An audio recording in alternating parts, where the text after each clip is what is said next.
30 seconds and counting. Astronauts report it feels good. T-minus 25 seconds. 20 seconds and counting. T-minus 15 seconds. Guidance is internal. 12, 11, 10, 9. Ignition sequence start. 6, 5, 4, 3, 2, 1, 0.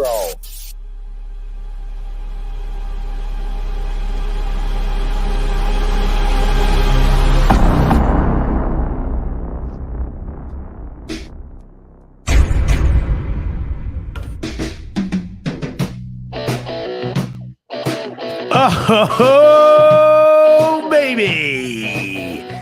What is up, Buffalo Fanatics? Z-Bot here. It's the Big Three.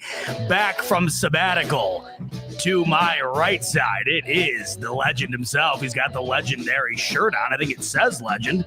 Hey-o. Takes one to know one. It's my man Rico, and below me, another legend, Rated Rev. And what's good, baby? We couldn't wait till Thursday this week, and the reason we can't wait is because football is officially back, baby. Training camp underway and kicked off yesterday. Back in action today, and finally, folks, we have legitimate Buffalo Bills football to talk about, fellas. How good does it feel? We're less than 7 weeks away, and we finally get to see the boys back on the field. Rev, talk to me, baby. How you feeling? Man, I am fired all the way up, man. This is what I've been waiting for the entire offseason, for us to finally get back into some real football. And, I'm pumped. But I'm also pumped, man, that my brother up here, man, looking extra chocolatey. Hey, Mr. Rico. He's Yes, back. He's back from his sabbatical, man. He's back, baby. What's up, Rico? I'm not quite sure I like how my lighting is right now. I'm looking real crisp right now, too. No, I man. like it. Sorry, man. You were out in that sun for a minute. Baby. Where my lighting at, fam? Looks good. Rico, well, I'll let you get settled, but I want to know. I mean, you were gone for a minute, and it looked like you had a blast. Tell me, how was it? Did you have a good time, you and the fam? Everything good? Listen, it was good. I got a chance to go back to Ontario. Now the lighting's a little better. I had it right on my face, man. Yeah, it looks good. It's good, man. It's good to be back, man. I missed the mic, man. I had to dust the damn mic off to see if I still got it. But we here, man. It was good, man. It was I had to, go see Mom Dukes. And I haven't seen Granny in a long time. Granny was going to meet my new little one for the first time. You know what I'm saying? And she's pushing 100. I think she's like 98, 99. Wow. You know what I'm saying? So, yeah, man, it was good, man. It was good to just get away from everything. And you guys held it down. I gotta keep it a buck, man. There's not a whole lot in the offseason to talk about. And you guys held it down. We definitely in the trenches, weren't we, Rad? We were definitely doing our due diligence trying to get it out there. But hey, we were deep in it, man. And I gotta listen, the dog days are over. Yes. You talk about it. And most importantly, man, the our viewers have stuck, around and kind of showing us love, knowing that there's not a whole lot to talk about, but y'all came through and y'all held it down. So shout out to Rev, shout out to the bot. Y'all even came up with a nice little intro video. Oh man, appreciate that, man. Good to talk to you. Now all I gotta do, I gotta whip up another one for the trio here. That's the next piece. Yes, sir. I gotta whip up one of those. But to piggyback on what Rico said, exactly. I mean, believe it or not, the off season, as much as we love creating content and stuff, it is the toughest part of the year. Of course, obviously, naturally, there's no football, but with that said, you guys always held it down week in and week out. So the love is not lost on us. Believe me. I mean, we could not appreciate you guys anymore. And you're along with the ride with us, waiting for football to be here. And like I just said, the dog days are over, baby. Training camp is here, and you know what that means. We are just a few short winks away from actual regular season football. I can't wait. I mean, I think it's a week or so, week and a half until the Hall of Fame game, and then the preseason games. I mean, even though I'm not a big preseason guy, it's just that overall sensation of knowing it's around the corner that gets me.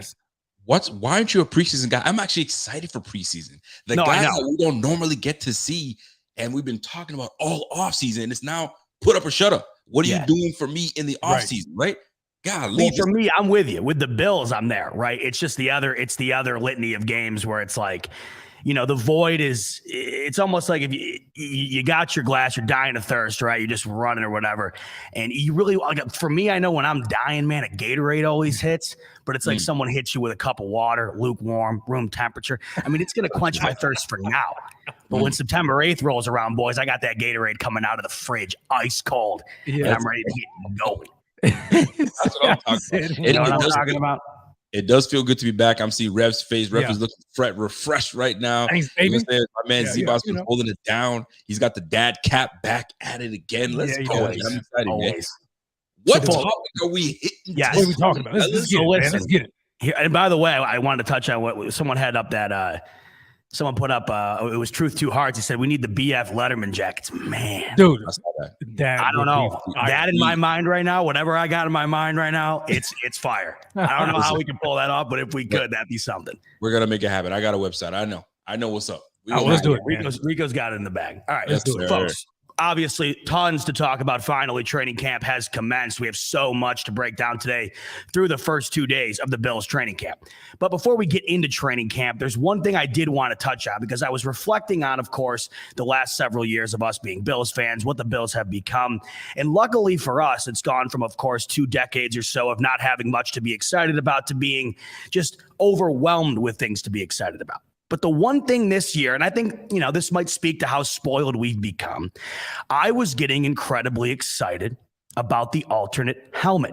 And we have seen recently a variety of different teams, 14 to be exact, that announced a alternative helmet for the 2023 season that'll be worn during a variety of different games. And I know many of you, very much including myself, were hoping the Bills would drop either the red helmet or something to go with that alternative theme. Well, just today, Adam Schefter comes out to show us that this season, 14 teams will have an alternative helmet, meaning our Buffalo Bills chose to not introduce an alternate helmet for the 2023 season.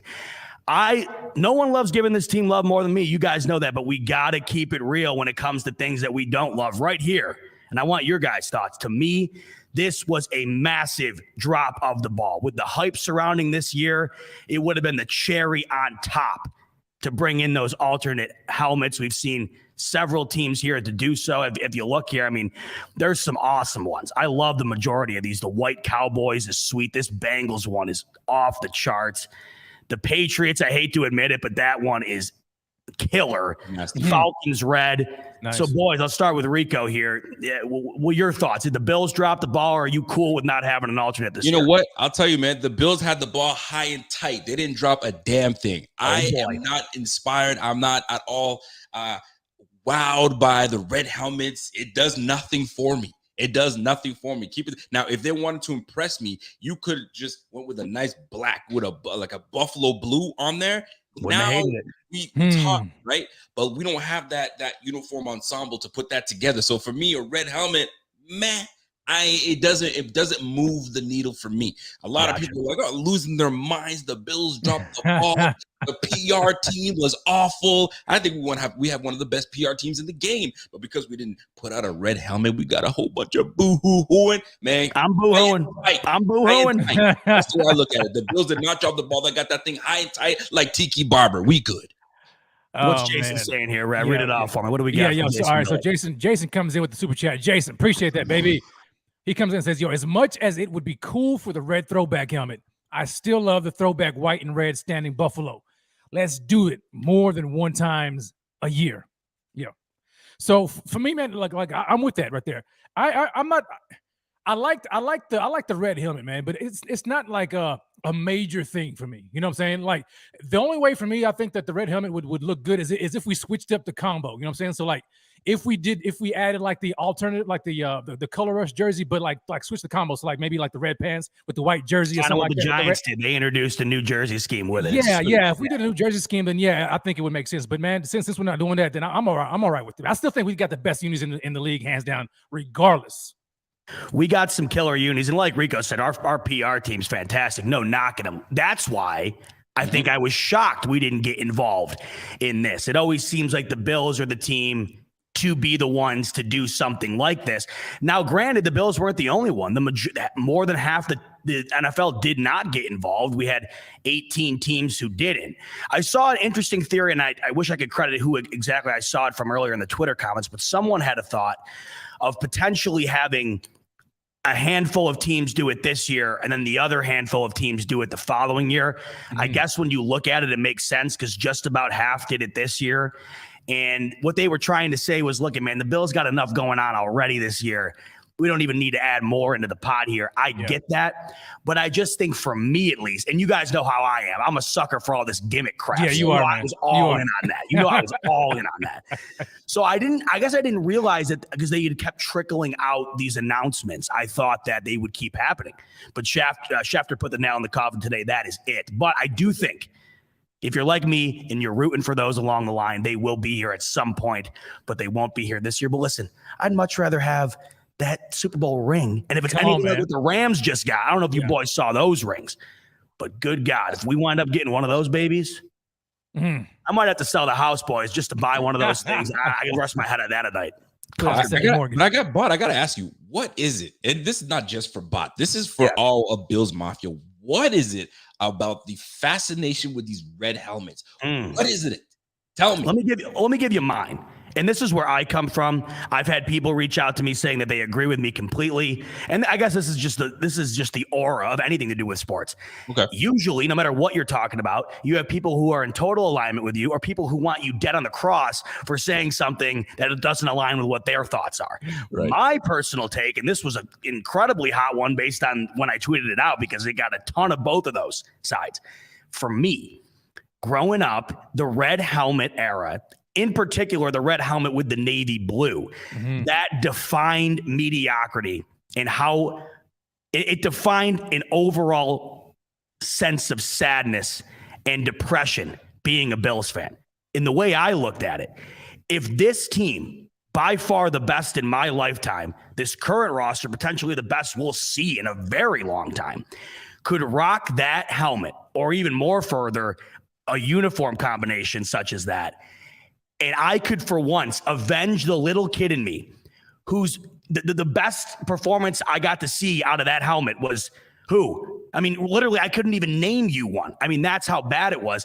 And I just thought to myself, the little kid in me, what he wouldn't give to see that uniform combination, that helmet, take the field with some swag and some success. That's where I came from with it. Now, granted, I think everybody else kind of has their own thought process on it. But like you said, Rico, you're not into it. I am into it. There's plenty of people on both sides of this fence. I, for one, I didn't even care if it was red necessarily. I wanted to see what they came up with. I figured it was red. Something different. Yeah, just something fun, because why not? And I'm seeing some of the comments and going back to the 90s. And you know what?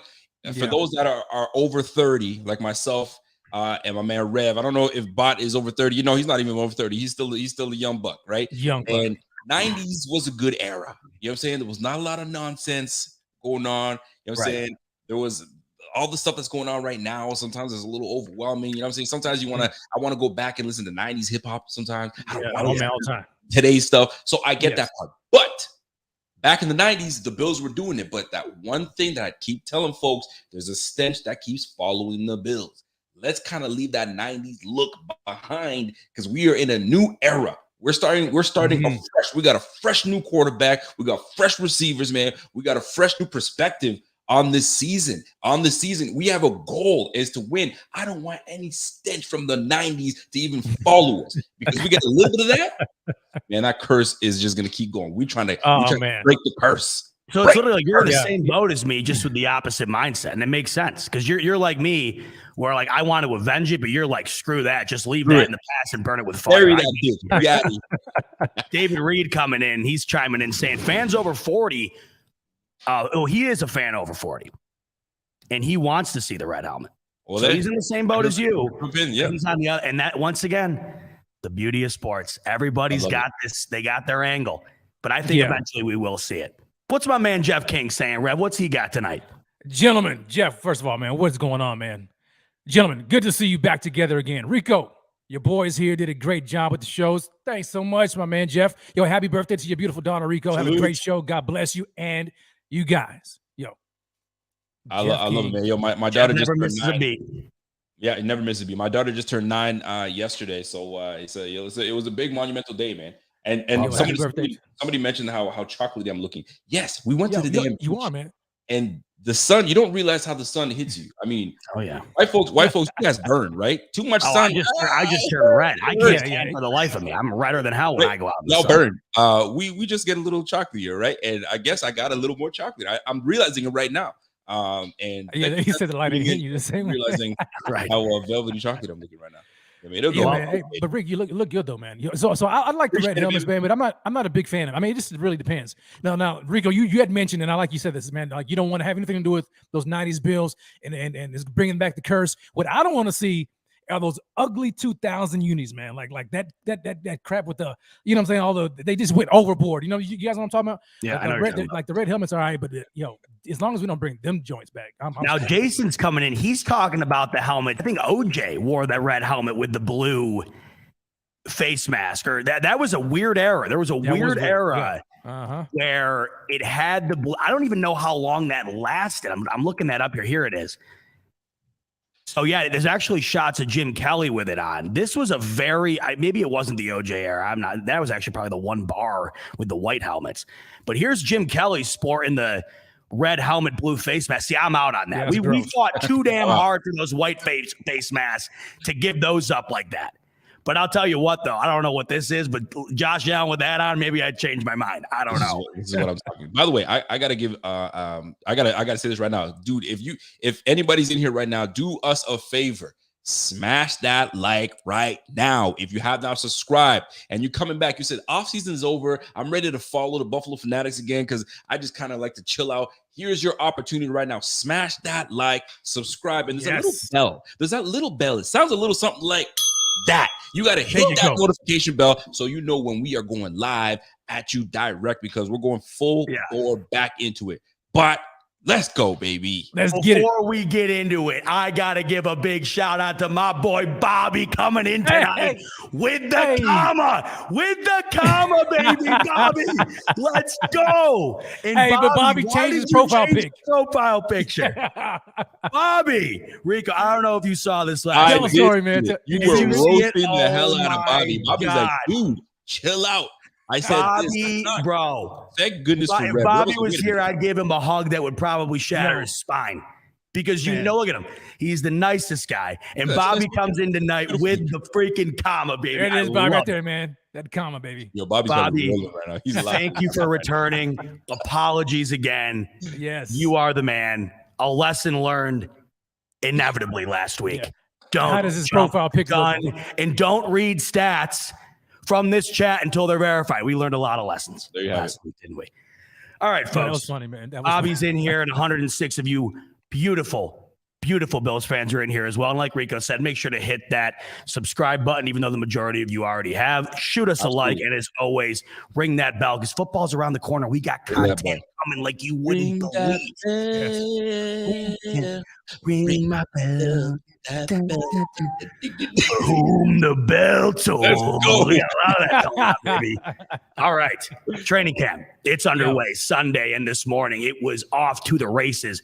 And luckily for us, we got people who are all over the place covering it, including our very own Zach Vaughn, the editor-in-chief here at the Buffalo Fanatics, who did a great job covering Bills training camp. Day one, he was at training camp. And of course, Zach Vaughn does a great job covering everything to do with the Bills, as does the entire BF writing team. But I figured tonight, boys, we'd start with Zach Vaughn's article. And of course, if you don't already read the BF articles, what are you doing? You know where to find them, right over at the BuffaloFanatics.com. The BF writing team does an extraordinary job, and you can find all the articles there, including Zach Vaughn's training camp observations from day one. So I figured we'd start there and we'd go down the list here from each thing that Zach Vaughn witnessed in person, because Zach went with his dad, was able to dissect all the individual happenings that happened on day one in person. Now, Rico, I think he might have had to go take a leak. All good. We've been there before. But Rev and I will kick it off right where Z Vaughn kicked it off. And Rico's back, so perfect. We'll all get into this. We're going to kick it off right where Z Vaughn kicked it off. And he started with his number one point being Gabriel Davis and Isaiah Hodgins stood out. Now, of course, this is music to my ears, as I know it is for you guys, especially with Gabriel Davis. The hype that we have given young Gabriel Davis this offseason is through the moon. And based on day one, he delivered. Zach Vaughn says the Buffalo Bills 2020 wide receiver draft class stood out for the right reasons. Gabriel Davis may be bigger, but he still made those lovely sideline and toe-tap catches we have come to love, including one in the end zone. Meanwhile, Isaiah Hodgins did his best Davis impression at camp today, making some nice sideline grabs. However, he also had a drop on an out pass from Case Keenum. As the wide receiver room currently stands, it's going to be hard for Hodgins to make the roster, so every mistake may be amplified. Let's start there, guys, because we have talked about this before, and with a wide receiver room like the Bills currently have, a guy like Isaiah Hodgins could be overlooked. How do you look at the room right now? We'll start with you, Rico, because it's been a while since we've talked about it. Gabriel Davis, we know, solidified wide receiver 2 right now, and he has got the best years ahead of him, I'm sure, but this year is a big year for Gabriel Davis, and we need that. Talk to me a bit about Isaiah Hodgins and kind of what you see his role being on the team. Well, here's the thing. Isaiah Hodgins he's in a tough spot, because when he came out, he was that large catch radius guy that we needed, not necessarily there for speed, but someone there to help out Josh Allen. And when Josh Allen's in a bind, chuck it up so that guy can come down and get it. Hodgins is a tough situation, because when he came to the league, he got hurt. They put him on the IR. Then the next year, we brought in new talent, so that kind of buried him on the depth chart a little bit. And he's been. Oh, Rico's in the middle of something good there, but we lost. He was, man. Rev, pick up where he was off, where he was after, because I know Rico had some good points there, but you were following along pretty diligently there. What are your thoughts on the Isaiah? Hodgins coming out, man. I knew Hodgins. In fact, I think, if I'm not mistaken, that he was supposed to be even better, a better prospect than Gabe Davis. Here he is. Rico, go ahead and finish. I don't know where I cut off, but at the end of the day, what I'm trying to get at is he's been buried on the depth charts. He got hurt his first year, and then more talent comes onto the team, gets buried on the depth charts, and it's not going to get any better. We just keep adding talent to the receiver room. It's going to be near impossible for him to even crack the 53, let alone beyond the practice squad, because we got some talent on this squad. So good luck to Hodgins. I don't know if he's got room on this team. This team might not be it. Could we see him on the practice squad? Very likely. Could I see him being poached by another team? That's possible as well. But I mean, it hasn't happened since. So it's either he's cut or he's remaining on the practice squad. But that's as far as it goes, man. Right. Training camp is great, but this team is too damn deep at the receiver position. Sorry. Love Hodgins. I've had him on the squad. And I've had him on as an interview, but it's just too deep, man. We're just too deep. And it's a good problem. We're too deep now, man. Like Hodgins, if I'm not mistaken, I could have sworn that he was supposed to be even a better prospect than Gabe Davis coming out. But he just had some unfortunate injury year after year since he's been here. He hasn't had the chance to get on the field.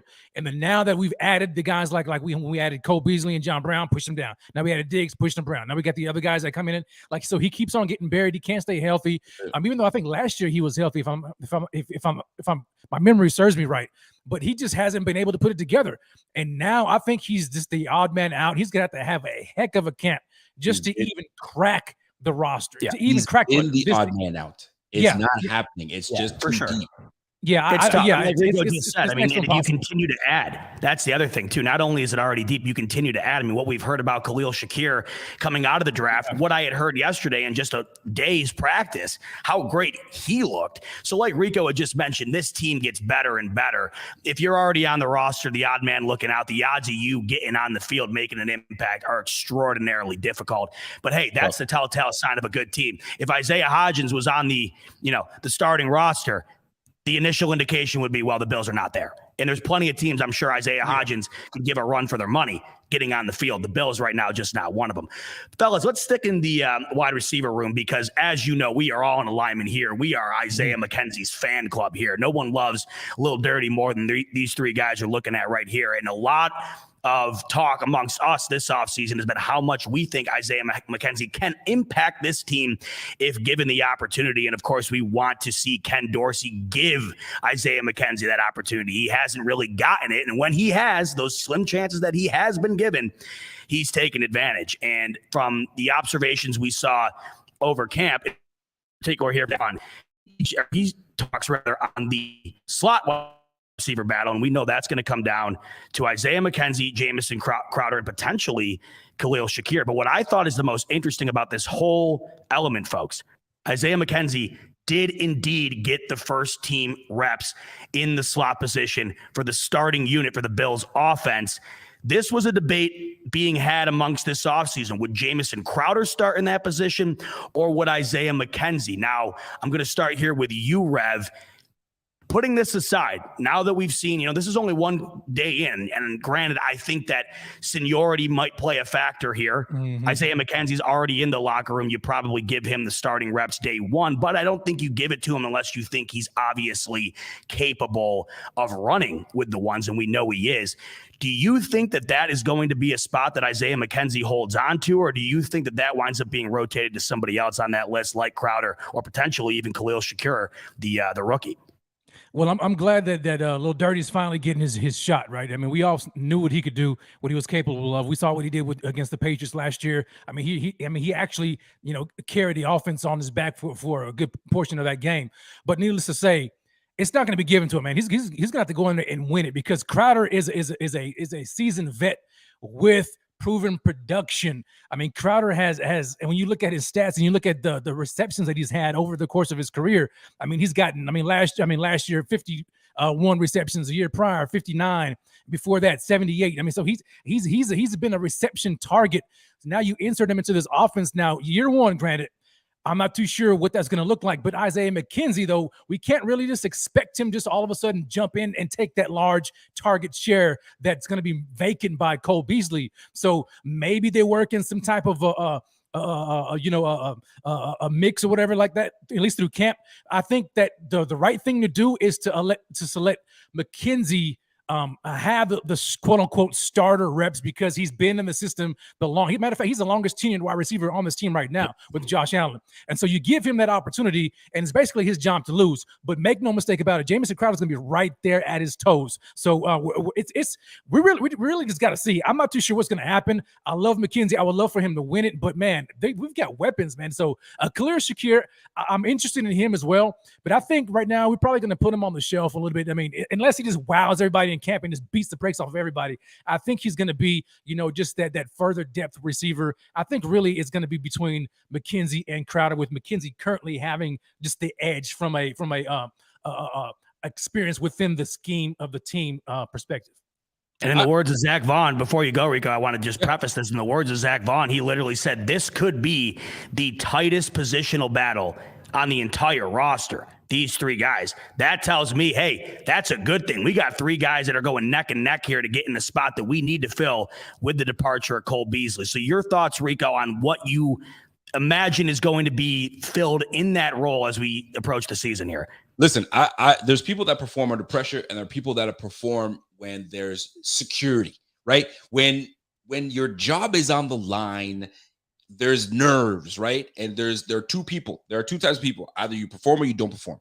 Isaiah McKenzie has performed every time that he's been given that skinny little deal. They give him one that kind of gives him a little more comfort into this year. And then on top of that, he goes the number change. Number changes A lot of people don't want to talk about it, but when you feel good, Dion said it. When you feel good, you look good, you play good. And now that he's at number 6, I remember a very good athlete on a basketball court. He used to play for the Cleveland Browns, and he went to Miami. Then he changed his number from 23 to number 6. That was LeBron James. LeBron James had a heck of a career in Miami. Now, here is a guy from Miami. He's got that Miami swag. He's got that restaurant. Listen, Isaiah McKenzie has got the number 1 reps, and I have a feeling he's going to hold on to it. In the offseason, early offseason, I was questioning, is Isaiah McKenzie even going to make the squad? Is Jamison Crowder going to push him out? We just drafted Khalil Shakiir. What's going on with Isaiah McKenzie? Well, he's getting number 1 reps. But does that mean anything?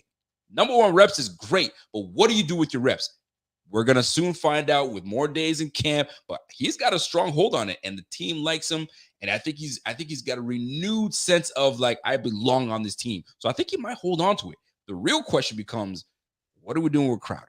Crowder wasn't on the sideline today. Khalil Shakiir is doing great things.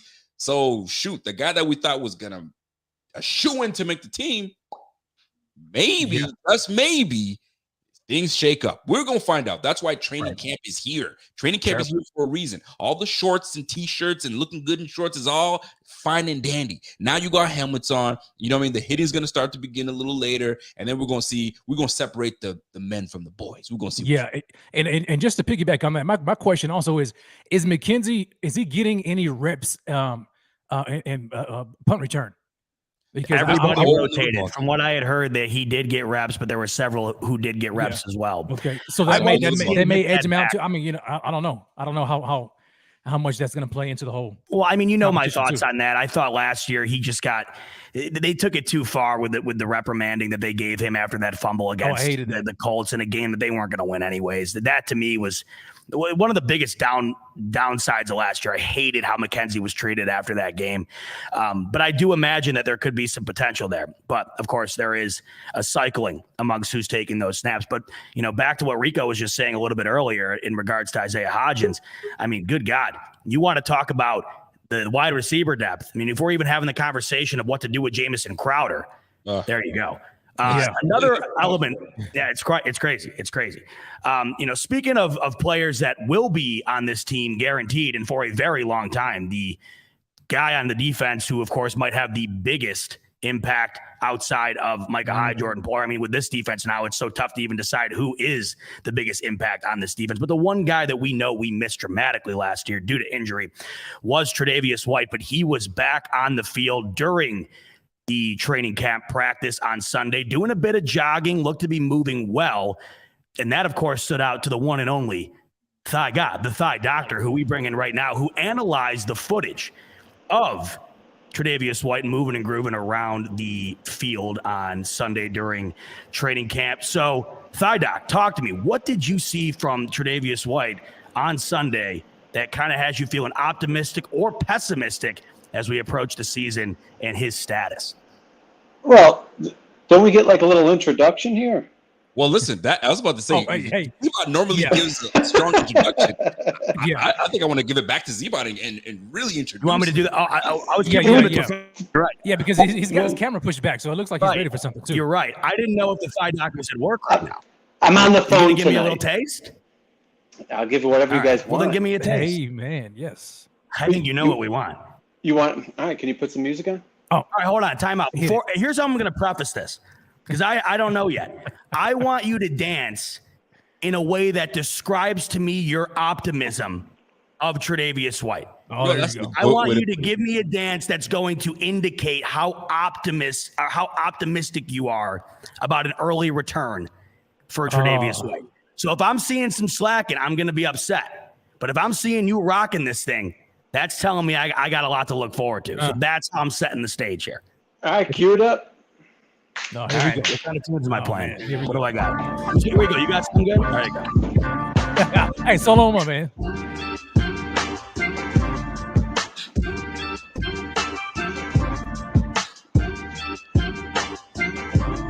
I think Trey might be back the first preseason game the way this is going. And just like that tells me 50-50. Yeah, I like that beat. That was a good beat. I'm glad you had that on deck. I was about to play some rock music. I think I would have thrown you off a little bit. Well, to get the introduction out of the way. And here's the thing, though, to kind of give everybody an idea of what we're talking about. I've got a little bit of a clip to play for folks that are wondering what Thigh God is about to talk about. Trey White was at training camp today, and he was doing a bit of a drill, kind of showing us that he's got some strength in his knee. So take a look at this footage, and then we'll have our guy Alex kind of break it down on what he sees and what we can anticipate for week 1, maybe. We'll see. What's going on?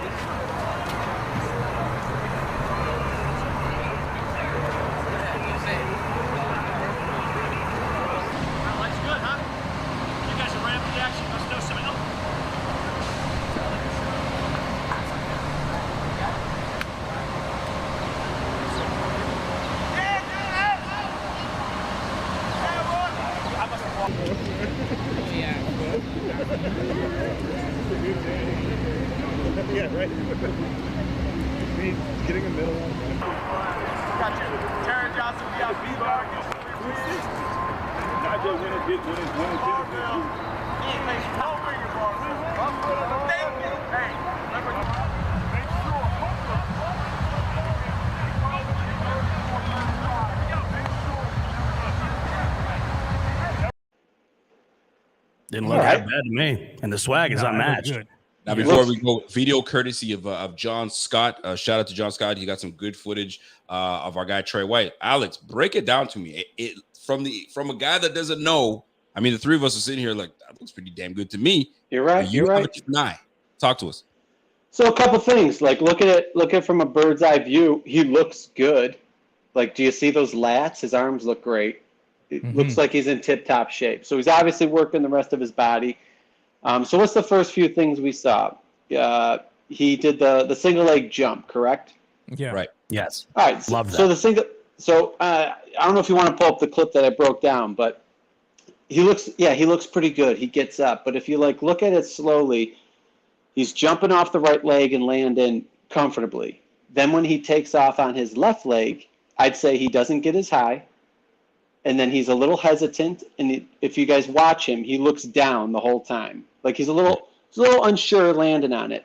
And then if you look at his upper body, you'll see that he's more upright when he takes off on his right, but he kind of leans into his left when he takes off, and then he lurches to the left when he lands on the one leg. What would I grade that at? I'd say about 80%. That's on the single leg hop. What else did we see? We saw him do lateral bounds to the side. Now, when you're rehabbing an ACL, the scary part is when you land on the affected leg. All he did in the video was he pushed off the affected leg and he landed on his good leg. Now, he looks good pushing off his affected leg, but we didn't see him do lateral jumps landing on the affected leg. So I can't really grade him there. I would assume that looking at the single leg vertical, he was doing the boundings earlier when he jumped off of one and landed on one. I would assume that there was a little hesitation if he was landed on the left as well. We did see him do chopping the feet. Right. That's promising. That means his Achilles looks good. He's getting off the floor quick. He's got a good bounce in his step. He's not lethargic landing and getting back off the left. That's something we look at. It's the ground reaction force. So say I'm bounding on the ground. If this is my good leg, I jump, I land, I load, I respond, and I jump back off. If that's your good leg, that's what you want to compare it to. Then you look at the affected leg, you jump, you land, you respond, and you take back off. If you're not doing well, the affected leg is going to load slower and get off the ground slower. That's the ground reaction. So in his choppy feet, he looks pretty good there. But then we look at the sprinting. So if you want to pull up Rico, I know I sent you a couple of pictures. I'm trying to see. It's not loading up for me right now, unfortunately. Yeah, it's all good. But the problem is when he's sprinting his right leg. So when you look at the swing cycle of the leg that's not on the ground, it cycles. There we go. Beautiful. So that's the right leg you're seeing right there. See how close the heel is to the butt? Mm-hmm. That's a good cycle. That's his norm. And now if you flip it to the other one. Yeah, that's the one I can't load up. But keep going though. That's okay. The heel's not as close to the butt. It's not cycling up. So basically, when you're in rehab, you're gonna establish full range of motion passively. That means like you pull a stretch and stretch your heel to your butt. But then when you run, it comes slower. That's your active range of motion knee flexion. He's not getting his heel up to his butt, so that's going to affect his running cycle. That's going to make him slower, and it can set him up for compensation injuries. Now, he's at what? December, June, July, August, September, October. Wait. No, January, February, March, April, May, June, July. He's at 7 months. He's on 9 months. Remember, 9 to 10 and a half is your target to return to play. He's at 7 months, and he's limited a little bit in his running cycle. He's a little unsure, landing on one leg, and we haven't really seen him jump side to side or do any cuts. He's on target, guys. This is good for 7 months. Okay, so that being said, if you're the team doc and you're seeing everything you see here, are you giving him that green light? Week 1, you ready to go, man? You're on schedule. Let's do this. I mean, GM is talking about it. Brandon Beane said he's on schedule, whatever that means. Yeah. But you're the team doc. Are you saying, that looks good, man? Week 1, you ready to go? I don't know yet. I still don't know. He's on track. People at 7 months, he looks like he's doing good for 7 months, but he's not perfect. He still has room to go. PUP? I don't know. It's going to be a tough call. So everything I'm hearing from McDermott and Beane sounds like the target is week 1. They're like, he's on target. McDermott said he has a goal in mind, and he's on schedule for that goal. Oh, well, it's obvious. He wants to go back for week 1. And then even Beane had mentioned that I'm pretty sure, now someone said that he was talking about Saffold, but I thought he was talking about Trey when he said we should see him back before the end of camp. I thought that was in. I thought it was Saffold. I think it was mentioning Saffold. All right. Well, because that would have been blockbuster information, right? So absolutely. I don't know. So here's the thing. So you get to, again, it's the same thing we talked about a couple of weeks or a month ago, Rico. It's like he's going to be really close around week 1. Yeah. But do you want to expedite those last few weeks? I don't know if it's worth it. So he's going to have to be able to jump and land on one leg. He's going to have to get a normal running cycle, and he's going to have to run and cut. And now he's got to mirror these receivers, change direction nonstop throughout the game. So if he's close enough, listen, you can have a 90% Trey ready by week 1. But is it worth it to put him in to week 1 at 90%? Maybe say, hey, he'll do a series on, series off. But what if shit hits the fan and Dane Jackson or Elam shits the bed? Now they're like, oh shit, Trey. Hey, sorry, I know we had a plan to kind of ease you in, but you got to go.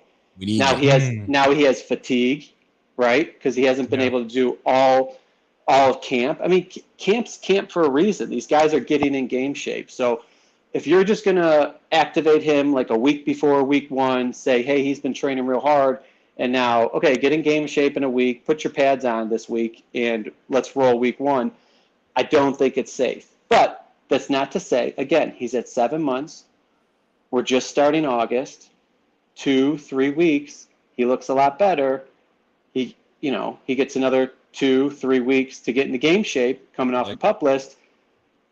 Yeah, I could see week 1 is possible. But if you want to go with the safe route, put him on the PUP, take 4 weeks off, and ramp him up. Make sure you clean up all the little errors. Mm-hmm. I want my guy for the long haul. I want him paired with Von Miller when we need a closer on the defensive line. I want a closer and a cornerback that can shut one side of the field down. And if he's got to wait it out, I'm good with it, man. Just wait it out. Dane Jackson's more than capable, and we're gonna find out what Kaiir Elam is all about. We'll see. Mm-hmm. I love it, man. I mean, the ref comes in with the super chat. He says, will Elam be able to handle the number 1 spot if Trey's out? I mean, I don't really think he's got a choice. I was just going to say, it sounds like we're going to have some time to find that one out. Yeah, we'll have a lot of choice, man. Well, they're putting him on Diggs all camp. They're trying to speed up his process. Yeah. Right. So listen, we've got Diggs, we've got Davis, we've got a plethora of solid receivers. Some might say we might have one of the best. I'm not going to say the best group, but we've got one of the best receiving cores in the game. So you put Kaiir Elam up against the best or some of the best. Mm-hmm. He's bound to look good and learn a thing or two because we've got a gauntlet of receivers coming. Cooper Kupp is coming our way. So we got to make sure that he's ready to go. No questions asked. Let's do this, man. It's gonna be fun. No doubt.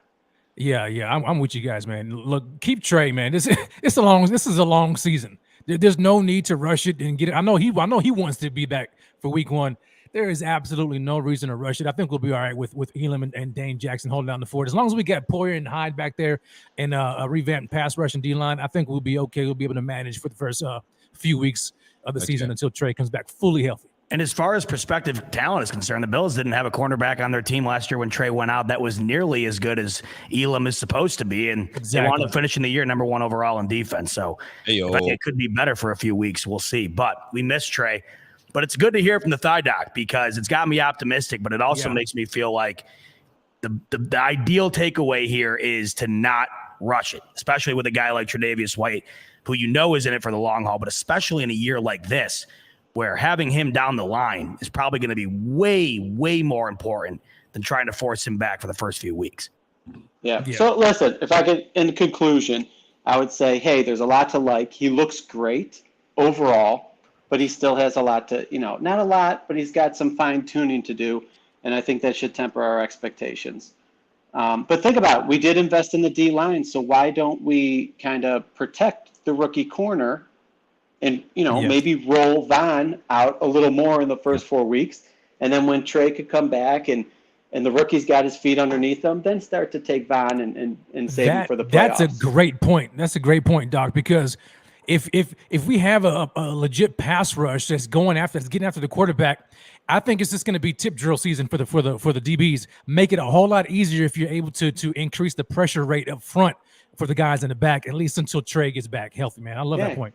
Play soft a little bit. Yeah. And hey, not for nothing, but according to sources, yesterday, Tim Settle picked off Case Keenum and almost took it to the house. So speaking of tip drills, that may not be that far-fetched, Rev. We could be seeing some picks on the D-line, not even needing to get to the cornerback. So that's right, man. That's right. I'll better watch out. One last thing before my man leaves. Cracked ribs for my guy, Mr. Saffold. Something for us to be worried about. I mean, is this like a month thing and then he's back in, or is that one of those things where it all depends?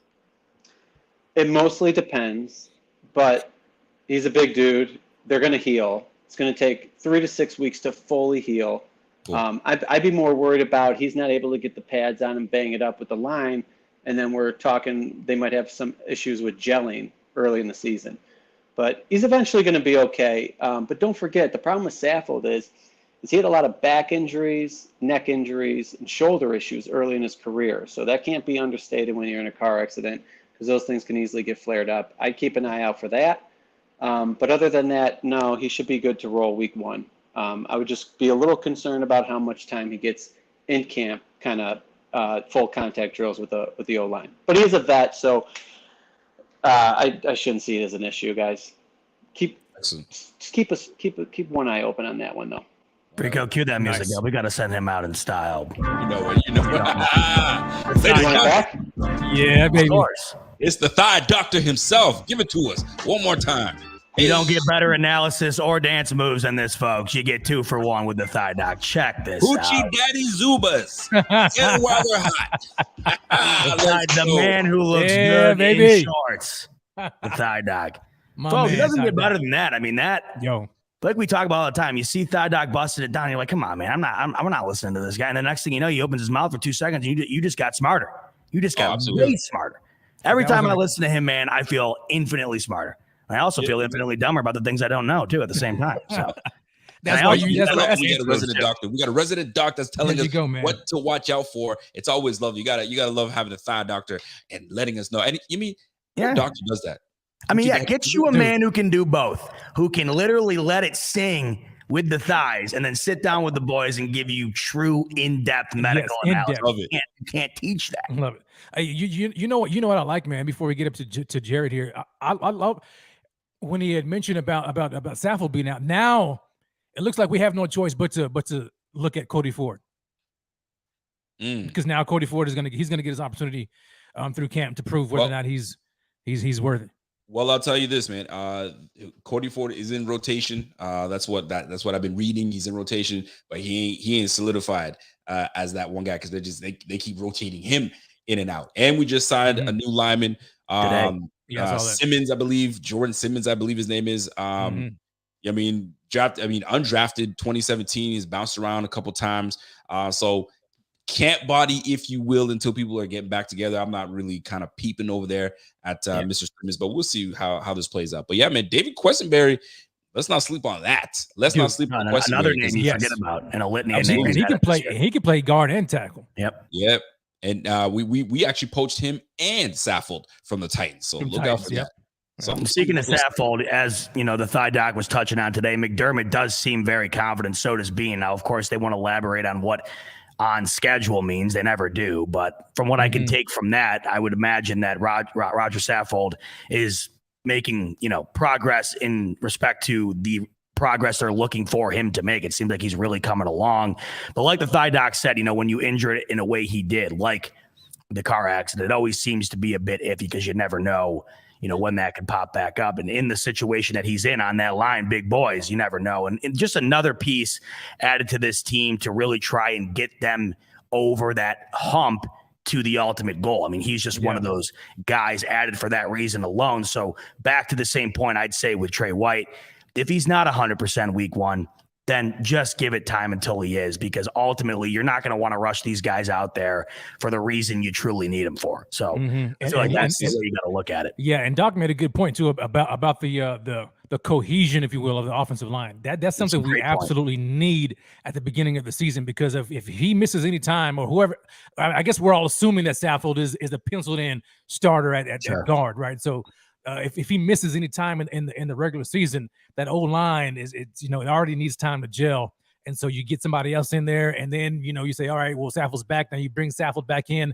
We could see another issue that we saw last year with the old line in the beginning of the season too. So one reason I'm not overwhelmingly worried about Trey White being back week 1 or week 2 is because of how well they did without him last year. Through the majority of the season without him, finished the year number 1 overall. We all know that. And a big reason for that, of course, Jordan Poyer. And we know that the contract situation for him is kind of on the ropes right now, but it seems to be getting cleared up more and more as time goes on. Jordan Poyer took the field Sunday for training camp standing. He ran out onto that field like he was at an MMA fight, greeting the crowd, hands up like this. He seemed pumped to be there. And the biggest, the biggest indicator to us Bills fans to think that he is coming around to an inevitable contract signing soon here.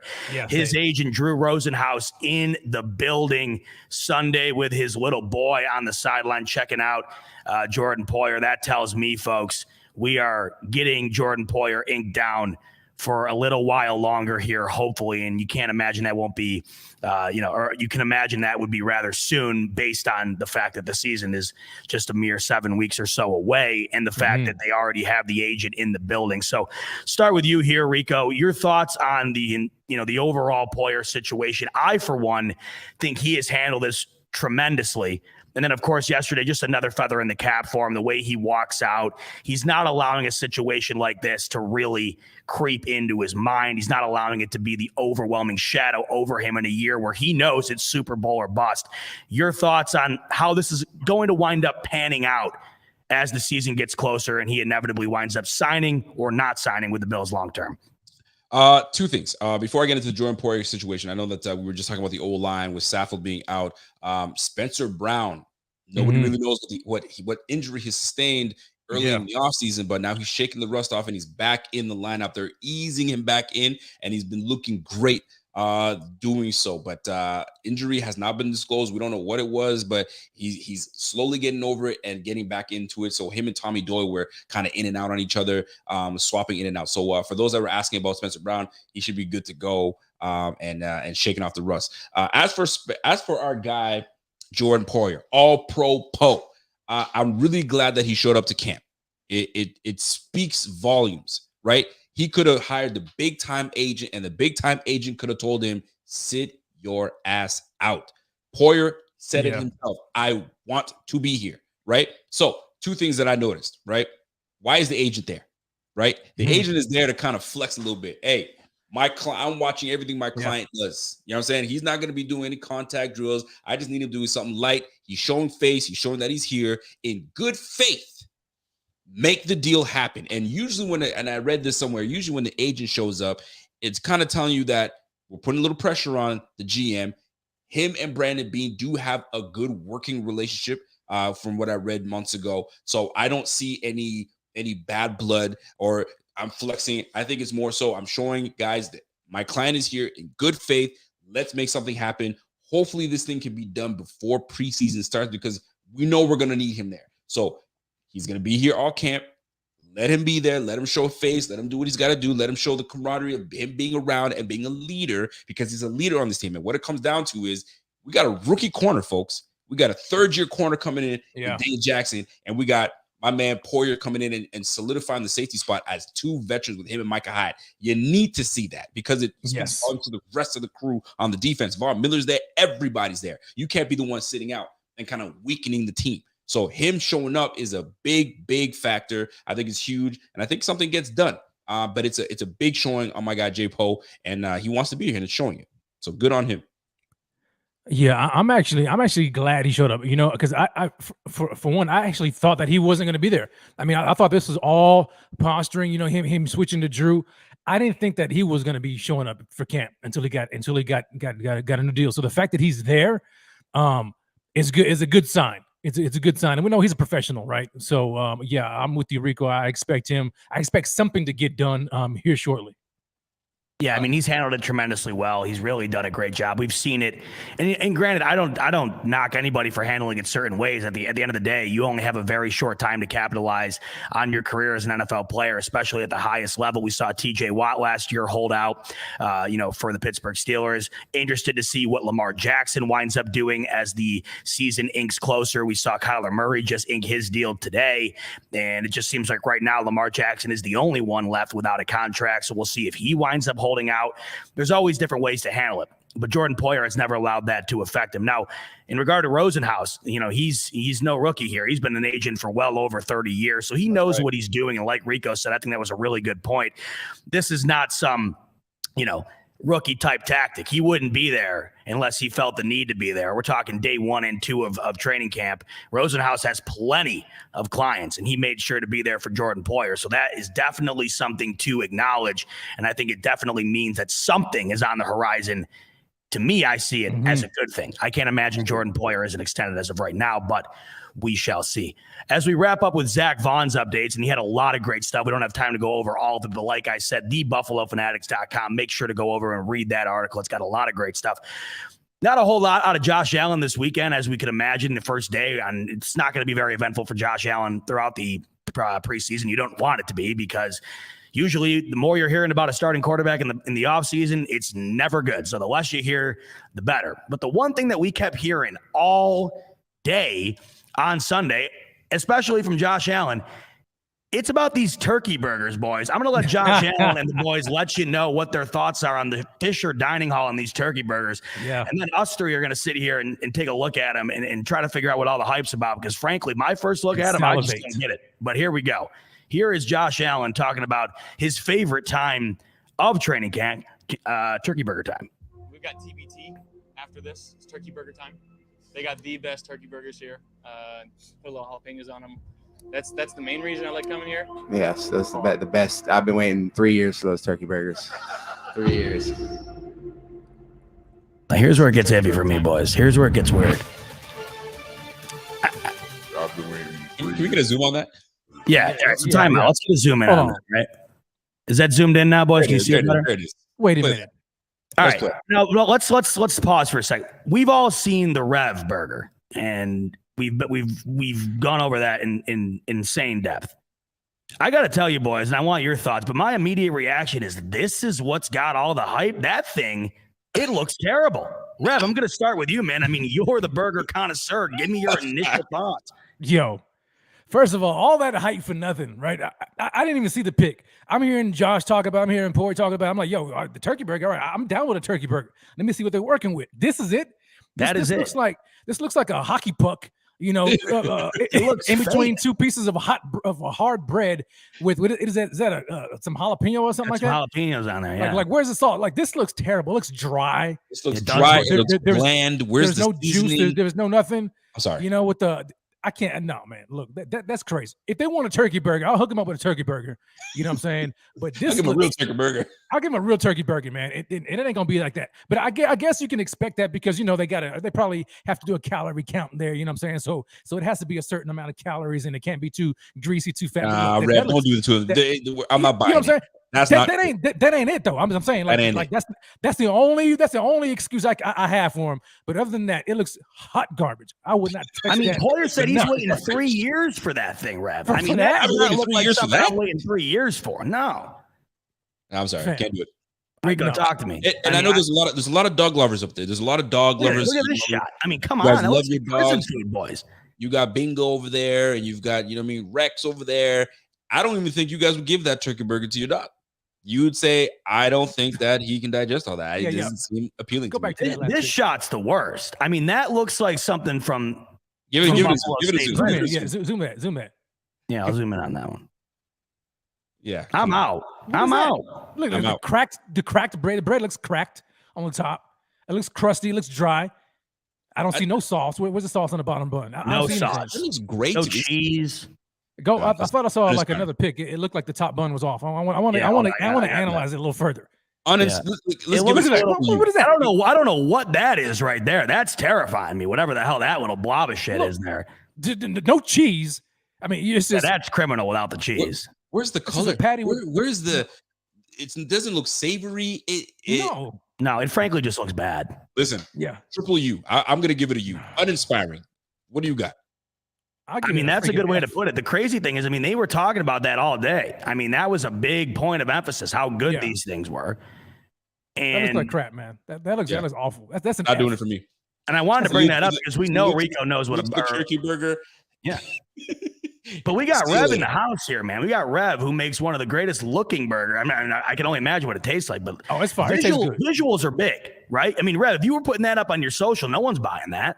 No one's buying it. They're like, what is this? Coming to the food truck. I got something. I lost business.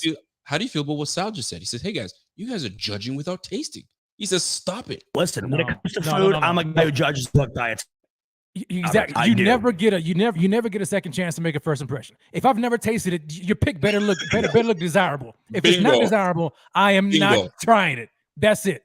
That's like the best way to put it. When first showed me a picture of his burger and up flights to Texas, that's how good that stuff looked.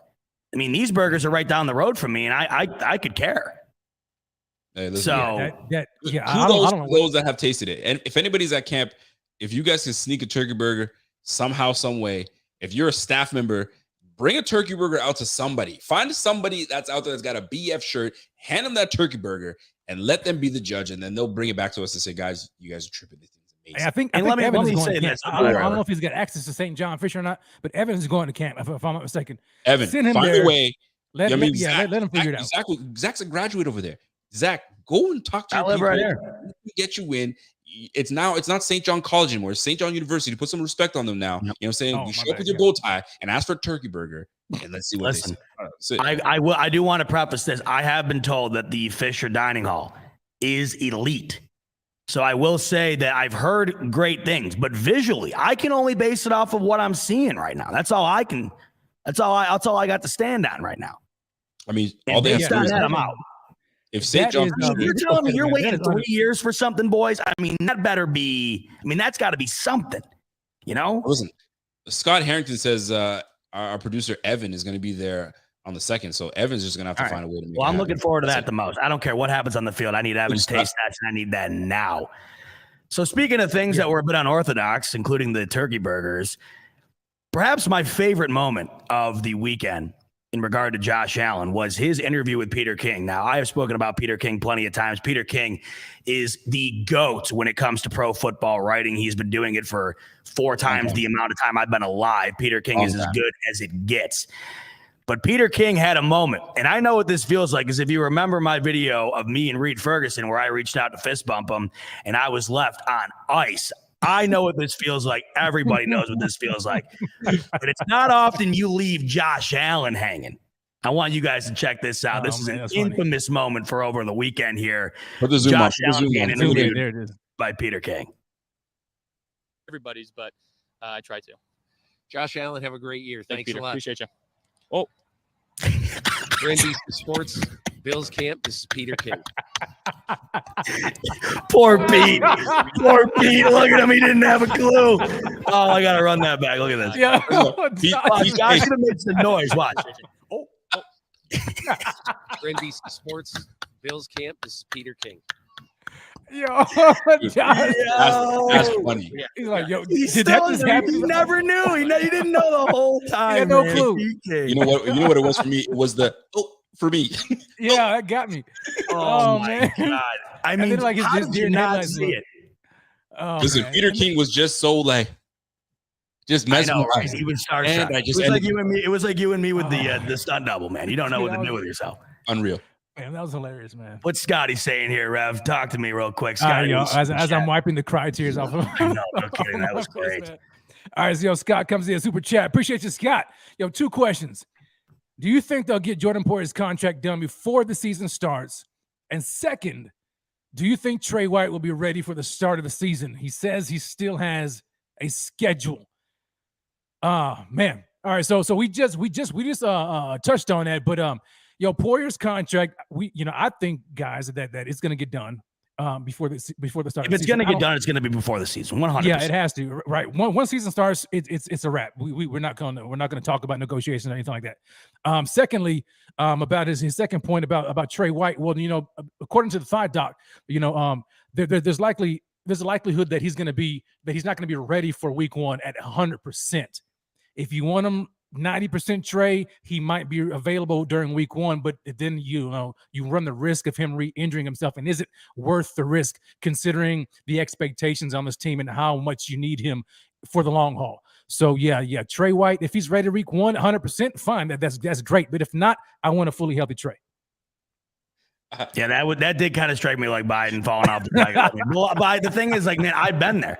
I wish I had the video up on a queue right now, but it happened to me with Reed Ferguson.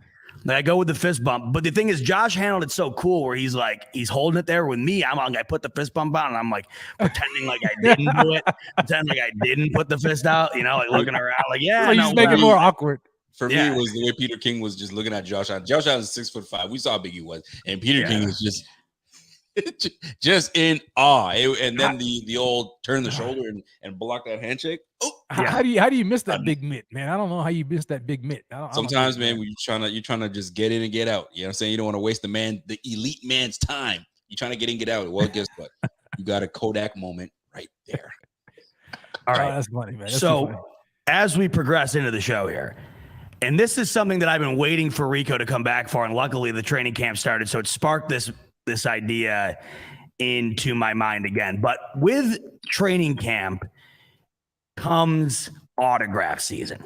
And what I love so much about training camp is the fact that it's mainly for the kids.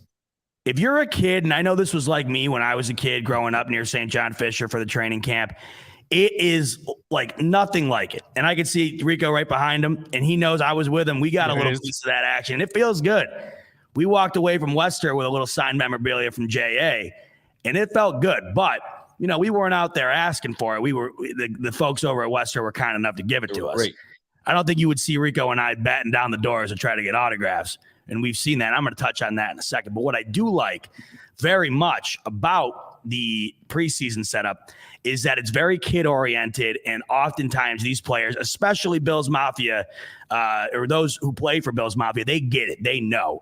And the one that stood out to me the most is a guy in Von Miller, who is, of course, the newest member of this Bills team.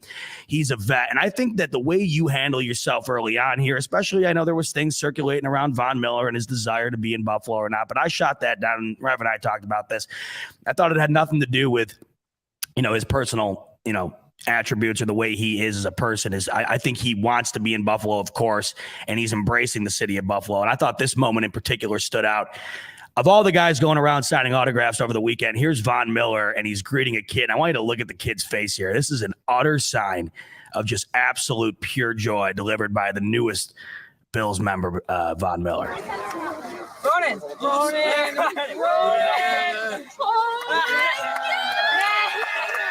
Wow.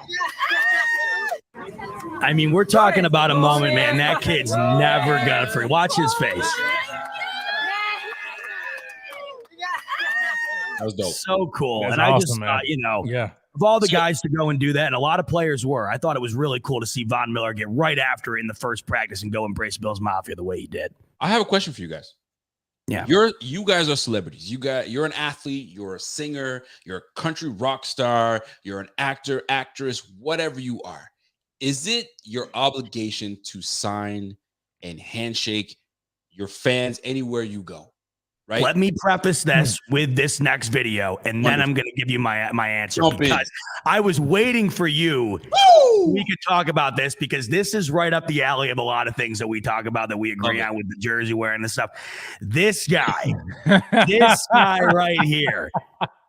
Now, what I was talking about a minute ago, I love the fact that they're hooking the kids up because that kid right there, you could look on his face. That kid will never forget getting that glove from Von Miller. Same situation here, MLB All-Star game last week. A lot of kids trying to get an autograph, including this adult who, folks, just take a look if you haven't seen it already. It's truly a sight. Give us the zoomies. Look at him reach. Wait for it. It gets bad. Watch him knock this kid right here. Ready? See? Come on, son. Like, look at him. Look at the desperation. He just begged him. He just said, please, he's begging. Look at him. He's begging. So, Rico, to answer your question, if I'm the rock star, if I'm the athlete, Von Miller, Josh Allen, the kids are getting hooked up. I am making sure those kids are getting a moment they'll never forget, just like you saw in the face of that kid getting the glove from Von Miller. Absolutely. When we were at Western Media Day, I thought Josh Allen did an incredible job of handling the situation with the kids. I don't know if we talked about this a lot, but we were at Western Media Day and they spent about 30 minutes doing a Q&A where Josh Allen was asked questions almost entirely by very young kids. And there were kids asking him like, Josh, will you come to my first day of school? And Josh was like, oh, I got to check my schedule, but I'd love to. Like, he's doing the right thing because it's kids and their impression of this team and these players are formed. Yeah. A guy like that, if I am the rock star, the athlete, man, there is nobody getting ducked heavier by me than a guy like that. I'm signing every one of those kids' items, and I'm leaving that guy in the dust. Now, don't get me wrong. I love memorabilia. I love getting signatures, but I like getting them in a very casual, very natural, organic way. That right there, I mean, that's just sad. What do you guys think? That was terrible. Look, and before we get into Scott Super Chat, look, let me say this real quick. If I was Josh Allen or anybody like that, I'd be so tempted to take that guy's ball and chuck it 100 yards down the field. I mean, just because of that, because you got to be, you have to be some type of a jerk to do what he just did, man. That was terrible. Like, what if he hit your kid? What if he hit your kid, Rev, doing that? You know what I'm saying? Imagine being the dad watching that. It'd be on. You know what I'm saying? Like the Rev thing, that goes out the window, man. Yeah. You know what I'm saying? Dad is coming through. But as a superstar, definitely the kids, man. Definitely the kids. You have to look out for them. I like what you said, Bot, because it's the impression. It's like the first impression that they're getting about from the team and their favorite players. You want to leave them with that type of impression. But when you're a grown man and you're doing that kind of foolishness, I ain't got time for you. I'll move on. Yeah, you want to know what's funny? That's bush league. That's bush league. You can't be a grown ass man. Come on, man. Grown. The moment was so bad. Alex is saying this. A lot of people thought that guy was from Practical Jokers. It was so bad that people were trying to debunk it by saying it was a stunt. I'm almost positive it was not that guy. That was just this. This was just this dude, man. He was risking it all to get that ball signed. Yeah, no doubt. Yeah. This Bobby will do that, you know. Well, and here's the thing: these grown men, like, and this is the big difference. These kids are there for the autograph, for the wholesome feel. I get to meet my idol. I've been following. I got posters of you all day. I'm gonna put that on my wall, and I'm gonna cherish that. These grown men, they're ready to get that signature just to flip it for cash. And that's the worst part. This has nothing to do with, because you're my hero, you trying to get that signature so you can flip that. So you need to have goons, you know what I'm saying, sitting in the seats when they see grown men doing that, say, yo, back up, man. This is for the children, man. For the kids. Move. You know what I'm saying? Yeah. I paid a lot of money for this tickets. I don't give a damn, man. There's ethics. You're an adult. Yeah. Chill out. You know what I'm saying? And there's also events for adults to do that at. You know what I mean? Like Right. where Josh was, where Evan was doing the meet and greet. You do it at something like that where it's meant for it, and you go up and you do it. You're not on the guardrail elbowing kids. Like Rico, you and I situation. Like we got that signed memorabilia from Josh. I know my jersey that I got. It's up on the wall. I love it. Like, I wouldn't give that away for $1 million, right? But we got it in a way that was natural. It was an awesome gesture. Absolutely. Like if we wanted to that day, Rico, right? And Evan who was with us, anybody there, I mean, we could have been ruthless, right? We could have been going nuts, running around with a box of stuff. Let me flip the script now. You're out with your lady. You and Caroline. You guys are out for dinner, right? In Rochester, The Rock. I think you guys call it The Rock, right? And we'll do that every now and then. You are a star for the Buffalo Bills, and you're leaving dinner. I don't know what the best restaurant in Rochester is, but you're leaving that restaurant. And you've got a dozen people knowing that you were there, and they're, Z-Bot, can we get your signature? Can we? And you just finished a nice meal with your lady. Are you stopping to sign these signatures and patting and shaking hands and kissing babies? Or this is my personal time, folks. I'm going home. I'm doing it. That's what I need to know from you. What are you doing? It's a great question. It's a great question. See, the unfortunate reality of that situation, and I've seen it happen, is if you say no, there's a 90% chance someone's filming it, and then everybody in the world thinks you're a douche. But I get people not wanting to do it because you're going to be having that happen all the time. I mean, I don't even know if Josh ever leaves his house in Buffalo. I do not know how he possibly could do that. I really don't. There's nowhere in hell in the city of Buffalo he could go where that wouldn't happen. Now, for me, I know how I am with Dave Matthews. If I saw Dave Matthews at the grocery store, I mean, we're doing the pig. I'm telling him, listen, I literally get on my knees and bow to your presence every night. I'm in love with you. You've saved my life, whatever. God knows why I would say things that wouldn't even, make any sense, because that is all true, right? And if I was getting that vibe from someone, like the genuine, like, oh my God, right? I think you can tell, like with a guy like that, and I've known people to do this, like with Dave Matthews, right? I've known people who will camp out in the hotel room, in the lobby for like 8 hours to get stuff signed and stuff. To me, there's a big difference between being weird like that or bumping into me if I was a superstar or something in a natural spot where you're like, holy shit, dude, it's Z-Bot. He's the best quarterback in the league. I got to get a pic with him. I'm in. And I think I've known this to be true based on just stories. These guys in particular handled it so well. I know Deion Dawkins, incredible in that situation. I know Josh, as big as he's become, has been great in that situation. I think you want to know what, Rico, to answer your question, whether people agree with me or not, this is how I feel. I think it comes with the job. I think a lot of that comes with the job. Now, granted, there are situations that are very inappropriate. I think you need to handle it in a good way.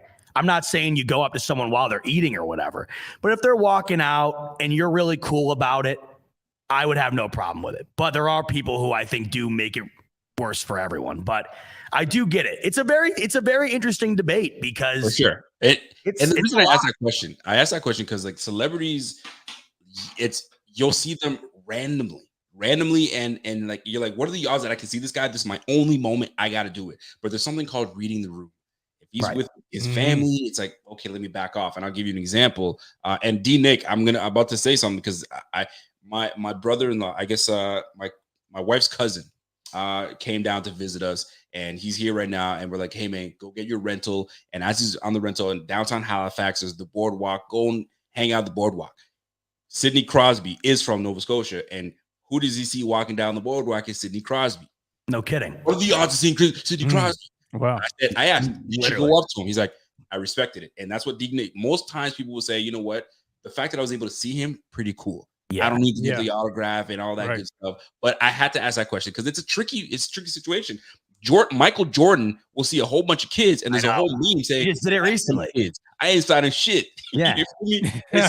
Still buy my Jordans, though. I need you to buy my Jordans, but I ain't signing anything because I don't have to do it. It comes with the territory. But anyway, I think he keeps that vibe. He keeps that vibe with everybody. I think you got to choose a lane, right? Because the moment you start picking and choosing, I think it's when it gets tough. But like for me, like I said, if it was Dave Matthews, absolutely. But I can't think of a single other person I'd go up to. Not one. It would have to be someone that means like that much to me that I'm like that into. And outside of him, and with the Bills guys, I think it's just like, to me, the football players, especially when you get to know them and you just see them in person, like the way they interact, they are the most normal guys. Facts. And I just feel like it's not really worth it. Like it really isn't worth it. But the cool thing to know is everybody that we've interacted with and that I've heard of has been nothing but the most genuine person. And I know D Nick's coming in here saying that he like collects autographs and stuff. I collect memorabilia and stuff like that too, big time. But I think that there's just a certain etiquette around it. And you either do it the right way, which I think there's a lot of right ways to do it, or you do it like that guy did, where you're literally assaulting children to try to get a baseball sign. Yeah, so there's Strickland. What's Scotty saying here? Yo, so Scott comes in with another super chat. Scott, appreciate you, brother. He says, yo, hey, this is from my boy Rico. So Rico, this is for you. He says, what is your prediction for the upcoming season? Do you think we can get over that hump now that the overtime rule has changed? And what do you think of our defensive line with Von Miller? First and foremost, Von Miller's addition to the defensive line is huge, and not because of the productivity he's going to bring to the squad. We already know what he's about. 32 years of age. I mean, is he on the downhill? Who knows? But he's still going to be productive. We don't need him to be, and I mean, it goes against everything I feel because I want my dogs on the field. Don't take them off and get after it. But when you're a little long in the tooth, you're going to have to temper how much you put him on the field into the rotation. So we got him to be a closer. So he's going to be a big, huge piece for us. Overall, my prediction for the year is to win the freaking Super Bowl. This is the freaking year. We got the quarterback. We got the receiving squad. We got the defense. We got the coaching. There's nothing that we're missing. We just need that damn championship. It's there for the taking. We got to get it. But we got a few teams, you know what I'm saying, that's going to be, you know what I'm saying, as a roadblock that's in our way. But we'll make sure that we take care of business. So I feel like we're going to have a fantastic year this year. By the way, I got to say this. Peter King replied to that awkward handshake situation. Did he? Oh, what did he say? You know, that was a tad awkward. Sorry for that one, Josh Allen. Thanks for being such a good sport. Peter King was like, oh my God, I can't believe I just did that. So yeah, there you go. Peter King apologizes. I listen to him all the time. He's also like the most well-spoken, nice guy. So I can only imagine like, he's probably gotten so much crap for that. And you could just tell, like you said, where he's just like, he didn't know. You think he knew for 2 seconds that Josh Allen had his freaking hand out there? Not a shot in hell. He was in his own world, man. He did not. Absolutely. So back to training camp, boys. Something I read over the weekend here that I thought was interesting. You want to know who had a really good weekend, or a really good Sunday, rather. I didn't hear much about it today, but a really good Sunday. And I wonder if a little bit of I don't know if competition is spurt a little bit into his game, but I heard that Matt Hawk was booting that thing this weekend. Now, I heard a lot about the punt game, and I know it's funny because when have we ever talked more about the punt game than we have since Punt God has been drafted? But apparently both of these guys were absolutely launching 80-yarders. So I guess the question posed here, is there anything that could possibly, in your opinion, and start with you, Rev, that could keep Matt Hawk, rather, I always do that, on the team over the legendary Punt God? Yeah. It's his holding of I think that's what it's going to come down to, man. Like if Matt raises the Punt God, if he can't handle the holds, there's no way that McDermott's going to put him on the field and trust him like that in those situations. So yeah. As long as and if Hawk doesn't start all over the bed, you know what I'm saying, when it comes to punting, you know what I'm saying, then I think it's going to be tough for the Punt God, man. He has to prove that not only can he hold out the vet right from the punting situation, but he has to prove that he can hold that ball laces out. Can't have the laces in, Bojo. Put them laces out, no fumbles, and make sure that ball is placed just right from a man, Tyler Bass. If he can do that, then you know what I'm saying, hey, he's got it. I have a bit of a hot, I don't want to say a hot take, but if I'll tell you this from a player that's played football and as a return guy, I always like the guys that could boom it really far. I'll just back it up because what it gives me is room to now receive that. Yeah. Because he's boomed it so far, I can survey the field all I want and I can get you 15, 20. All it takes is one good crackback. I'm gone for 80. Now, something that Matt Hack can do to earn his keep is at hang time. If you which I heard he's been better at than right. the Punt God. This is where you're eliminating any return. You're also, if somebody's bold enough, you're gonna get your head knocked off, right? So Matt Hack is gonna stay in this competition if he continues to have great hang time, and if he's getting that distance, like almost as close as you're saying the Punt God, then Matt Hack is gonna stay in this damn position. Now we drafted Matt Razor for a damn reason. But I'm gonna tell you, man, you don't tell Trish punting that thing 60 yards, 75 yards, and you giving these guys an opportunity to return the football. That's not what we want. Right. No. That's not what we want. We don't want you returning the football because that's just an opportunity for someone to get hurt, and for you to take it back to the house. I don't want that. Punt that damn ball nice and high and nice and far so there is no return, and even better, get it inside the 10 and outside on the sideline. I'm just saying. So don't sleep on Matt Hawk. If Matt Hawk comes back and gives you a damn good competition, shoot, could we keep 2 punters? Man, that's a question, buddy. Good Lord, can we keep 2? Like, that's a great question, man. The punt time, the hang time is a great point, Rico, because like Bot was about to say, we have heard that Hawk has been beating a Razor in the hang time, so it really doesn't matter if you can boot it, but if that hang time is cut down, man, and these guys are getting chances to return it, like it boils down to that, man. And I think Hawk, if he can keep that hang time up, he's gonna put himself in better position to win that job. Just always remember, nobody has better punt analysis than the Buffalo Fanatics. So when you ever need the true in-depth breakdown about the punting situation in Buffalo, you know exactly where to go. It's right here. You know it. We got a couple more things that I want to touch on, especially the tight end situation, because Dawson Knox doubled down on the exact same thing he told you, Rico, when you chatted with him at Western Media Day in regard to O.J. Howard. So I do want to touch on that. But before we get to a few more topics, before we close up shop here, a quick word from our new friends over at Dynasty Owner, because as the season approaches, so does fantasy football. And I know I can't wait for that. And you got to get in on Dynasty Owner this season. So make sure to check them out on the App Store. And here's a quick word from Dynasty Owner. You've never experienced fantasy football quite like this. Unlike the other fantasy football platforms, Dynasty Owner uses real NFL salaries and salary cap, bench scoring, clutch scoring systems, and a variety of other options to make Dynasty Owner unlike any other fantasy football experience you've ever had. Do you have what it takes to be the best Dynasty Owner in the league? Download the Dynasty Owner app on the App Store or Google Play today to find out. Go check them out. I know that my draft is right around the corner. I cannot wait, man. I mean, just everything about football season, including fantasy. It is just the best. So, Rico, when we were at Western Media Day, you had a quick chat. It wasn't very long. It was out in the field as you were doing your rounds on the IG Live for Buffalo Fanatics. But you had a quick word with Dawson Knox. And, we were no strangers to giving him the tough questions that day. We talked to Devin Singletary about the addition of James Cook. And you, with the brief time you had, did talk to Dawson Knox about the addition of O.J. Howard, and he seemed like he was real pumped up to have a guy like O.J. Howard in the room, and he doubled down on that over the weekend when he was asked about it. So O.J. Howard, of course, having his first practice with the Bills, and Knox said when he was asked about him, quote, "He's a freak athlete, first of all. He makes me feel small."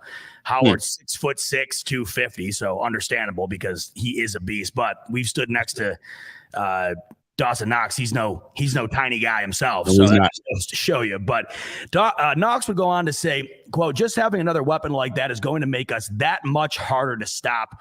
I think he's just going to push me to be better too," which is exactly what you were told by him, or from him rather, Rico. This is very interesting to me. We are going to see some stuff out of the Bills this year because of the addition of Howard and the emergence of how good Dawson Knox is. We are going to see some personnel we have not seen in a very long time, if ever, and that is the utilization of 2 tight ends. So from what we've seen this past weekend, the Bills have already started doing more 13 personnel, which is 1 running back and 3 tight ends, and they're also running 22 sets, which is 2 running backs and 2 tight ends. This, to me, is very interesting. I think there's a lot of interesting elements to what we're going to see from Ken Dorsey that could be different from last year. But this one, to me, might be the biggest because it's unlike anything we've really seen. So I'll start with you, Rico. O.J. Howard, Dawson Knox. A lot of people are, when they first think about it, they're thinking about they think about reps being taken away from Knox. And I always say that's not what it is. I think the utilization of Howard is going to be in a way that mutually benefits to both of these guys. What do you see being the outcome of having these two guys on the field and how it winds up changing this offense moving forward here? In the words of Dawson Knox, and I quote, "It's going to be scary."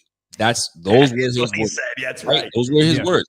But let me elaborate a little bit on what I foresee happening with this duo here. You've got two versatile players. Both players can play in line, and they can actually be spread out. And in today's camp, you saw that very situation happen where it was Dawson Knox that was split out, and you had our friend Mr. OJ sitting in line blocking. So that can be done. It's going to be this offense is going to be so multiple. It's going to be very difficult. So while you're sitting here focusing on, oh shit, Dawson Knox is going to be doing something, here comes OJ Howard down the seam. So I love how multiple this offense is going to be. It's not going to have that Dable. Sometimes you know exactly what's coming. This is going to be unpredictable. We don't know what Ken Dorsey's style is going to be.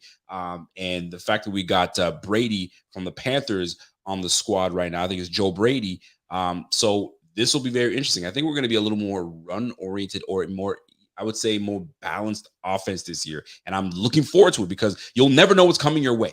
But to have two tight end sets, you know what I'm saying, with James Cook, that's going to be plenty playing outside wide.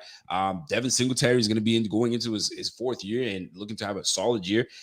Listen, man, it's going to be fun to see how this plays out, and I'm looking forward to it. I know there's some people that were talking that OJ Howard was struggling in mini camp and so on and so forth. Listen, man, put the shoulder pads on, put the helmet on, and now we'll see what's really good. You know what I'm saying? A little healthier. Now you're playing with one of the best quarterbacks in the game. Are you kidding me? So I can't see anything falling. I think this is going to be only positive. Good things are coming. It's going to be scary. So let's see how scary it does get. I don't have to wait till Halloween for scariness. Let's do it. Rev, your thoughts? Yeah. So just to piggyback on that, man, our very own contributor, Alex Spencer, just put out an article where he talked about the importance of personnel versatility that you guys can check out right now on the Buffalo Fanatics website and or download the BF Network app to get that access. And he just says this. He says versatility, which is I'm glad, Rico, you had mentioned the run game. He said versatility should also help in the run game.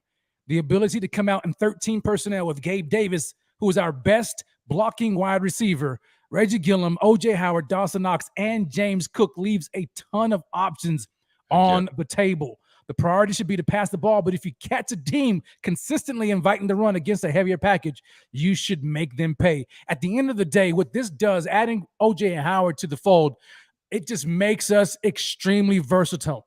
If you can mix up the personnel packages to play against different matchups within the game, you become unpredictable, which, if I'm not mistaken, is what Brian Dable became in the season and later in the season. He became too predictable. But when you add a guy like OJ Howard and the likes of James Cook and all the other weapons that we added, it makes his offense so versatile and so unpredictable. If, and I say this is a big if the new OC, Ken Dorsey, can take advantage of those weapons and be creative enough to make this thing work with all the different options.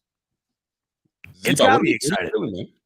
I mean, what it has me feeling is when Rev and I talked about this a lot, because oftentimes the more you talk about different elements of this season coming up, the more you realize all that goes into having this season have an excitement factor unlike any other. And of course, you know, it's the Bills being the Super Bowl favorites, and it's Josh Allen being the onset, the betting favorite for the MVP. But it's little things like this that I think are what really are taking the excitement level over the top. I know James Cook is one of those elements for me. Kaiir, Elam finally having another cornerback on this stud of a defense. I know the biggest takeaway so far these first 2 days has been how great the defense has looked, especially these younger players. The defense has looked really good in camp. For me, this is another one of those big chunks of excitement that comes to my mind when I think about this coming season. having a guy like OJ Howard, who we know, maybe he's not at where he used to be, but we saw what Dawson Knox was able to do for this team last year in a position where a lot of people, including myself, which I have admitted, I was out on Dawson Knox for a while. I don't know, the way things were going the year prior with the drops and the inability to rely on him, I was definitely in the camp of, man, I don't know how to feel about it. And I know when we had Joe Marino on a few years ago, he thought, because I think you and I were in kind of lockstep there, Rico, and he was like, you guys are nuts. Boy, was he right. And I was so glad to be wrong, seeing what Dawson Knox was able to deliver. And I think similar to what I think James Cook is going to do for Devin Singletary, I think OJ Howard has the potential to do to Dawson Knox. I think Singletary has a better year this year with the addition of James Cook, and I think the overall run game gets better. Dawson Knox last year, who led the league in touchdowns at the tight end position, I think allowing him to get involved in different ways, right? You have different schemes you can run now with a guy like OJ Howard. That to me just tells me I'm seeing a better tight end performance loading right now for this upcoming season. So I'm super excited, but it's one of those elements, right? When you really step back and you think about all the things that are going into this season, that to me is one of them. Now, of course, the big one, and we could touch on this for a second, speaking of Peter King, before we get to the end of the show here. Peter King flat out asked Josh Allen, does it matter to you at all that everybody and their mothers got you winning the Super Bowl this year? Because out of all these elements, right, that has us excited, of course, the thing that's got us the most excited is everybody, not just Bills fans, but the vast majority of NFL fans have the Bills either making or winning the Super Bowl this year. And I know we've talked a lot about the pressure that brings to a team coming into the season. That's why I think week 1 is so big. You have so much expectation on your shoulders coming in. Josh Allen was asked that question, and he said it doesn't matter at all. It does not matter at all. It changes them this much. A big old goose egg. Absolutely. I'll start with you here, Rico. I believe Josh Allen. He doesn't strike me as a liar at all. I think he is an honest guy. And to me, you want to talk about somebody who's calm and cool under pressure, it's him. So I believe it. As a team overall, though, do you think that pressure doesn't leak in at all, knowing what is being set up for them this season, knowing how that season starts with that schedule? Do you think it's at least a small factor or nothing at all? Nothing at all. And I'll tell you why nothing at all. There's one man that keeps everything under control and keeps things in perspective for his players, and that is Sean McDermott. McDermott does not believe all the hype, the outside. Listen, the outside noise, and I think it was quoted, I don't know who it is, I'm paraphrasing here. The outside noise and all that outside chatter is for the folks. It's for the writers and the us, right? The new media is what they're calling us now, right? That's for them to speculate and draw up articles. We know what's at stake. First and foremost, Sean McDermott knows what's at stake.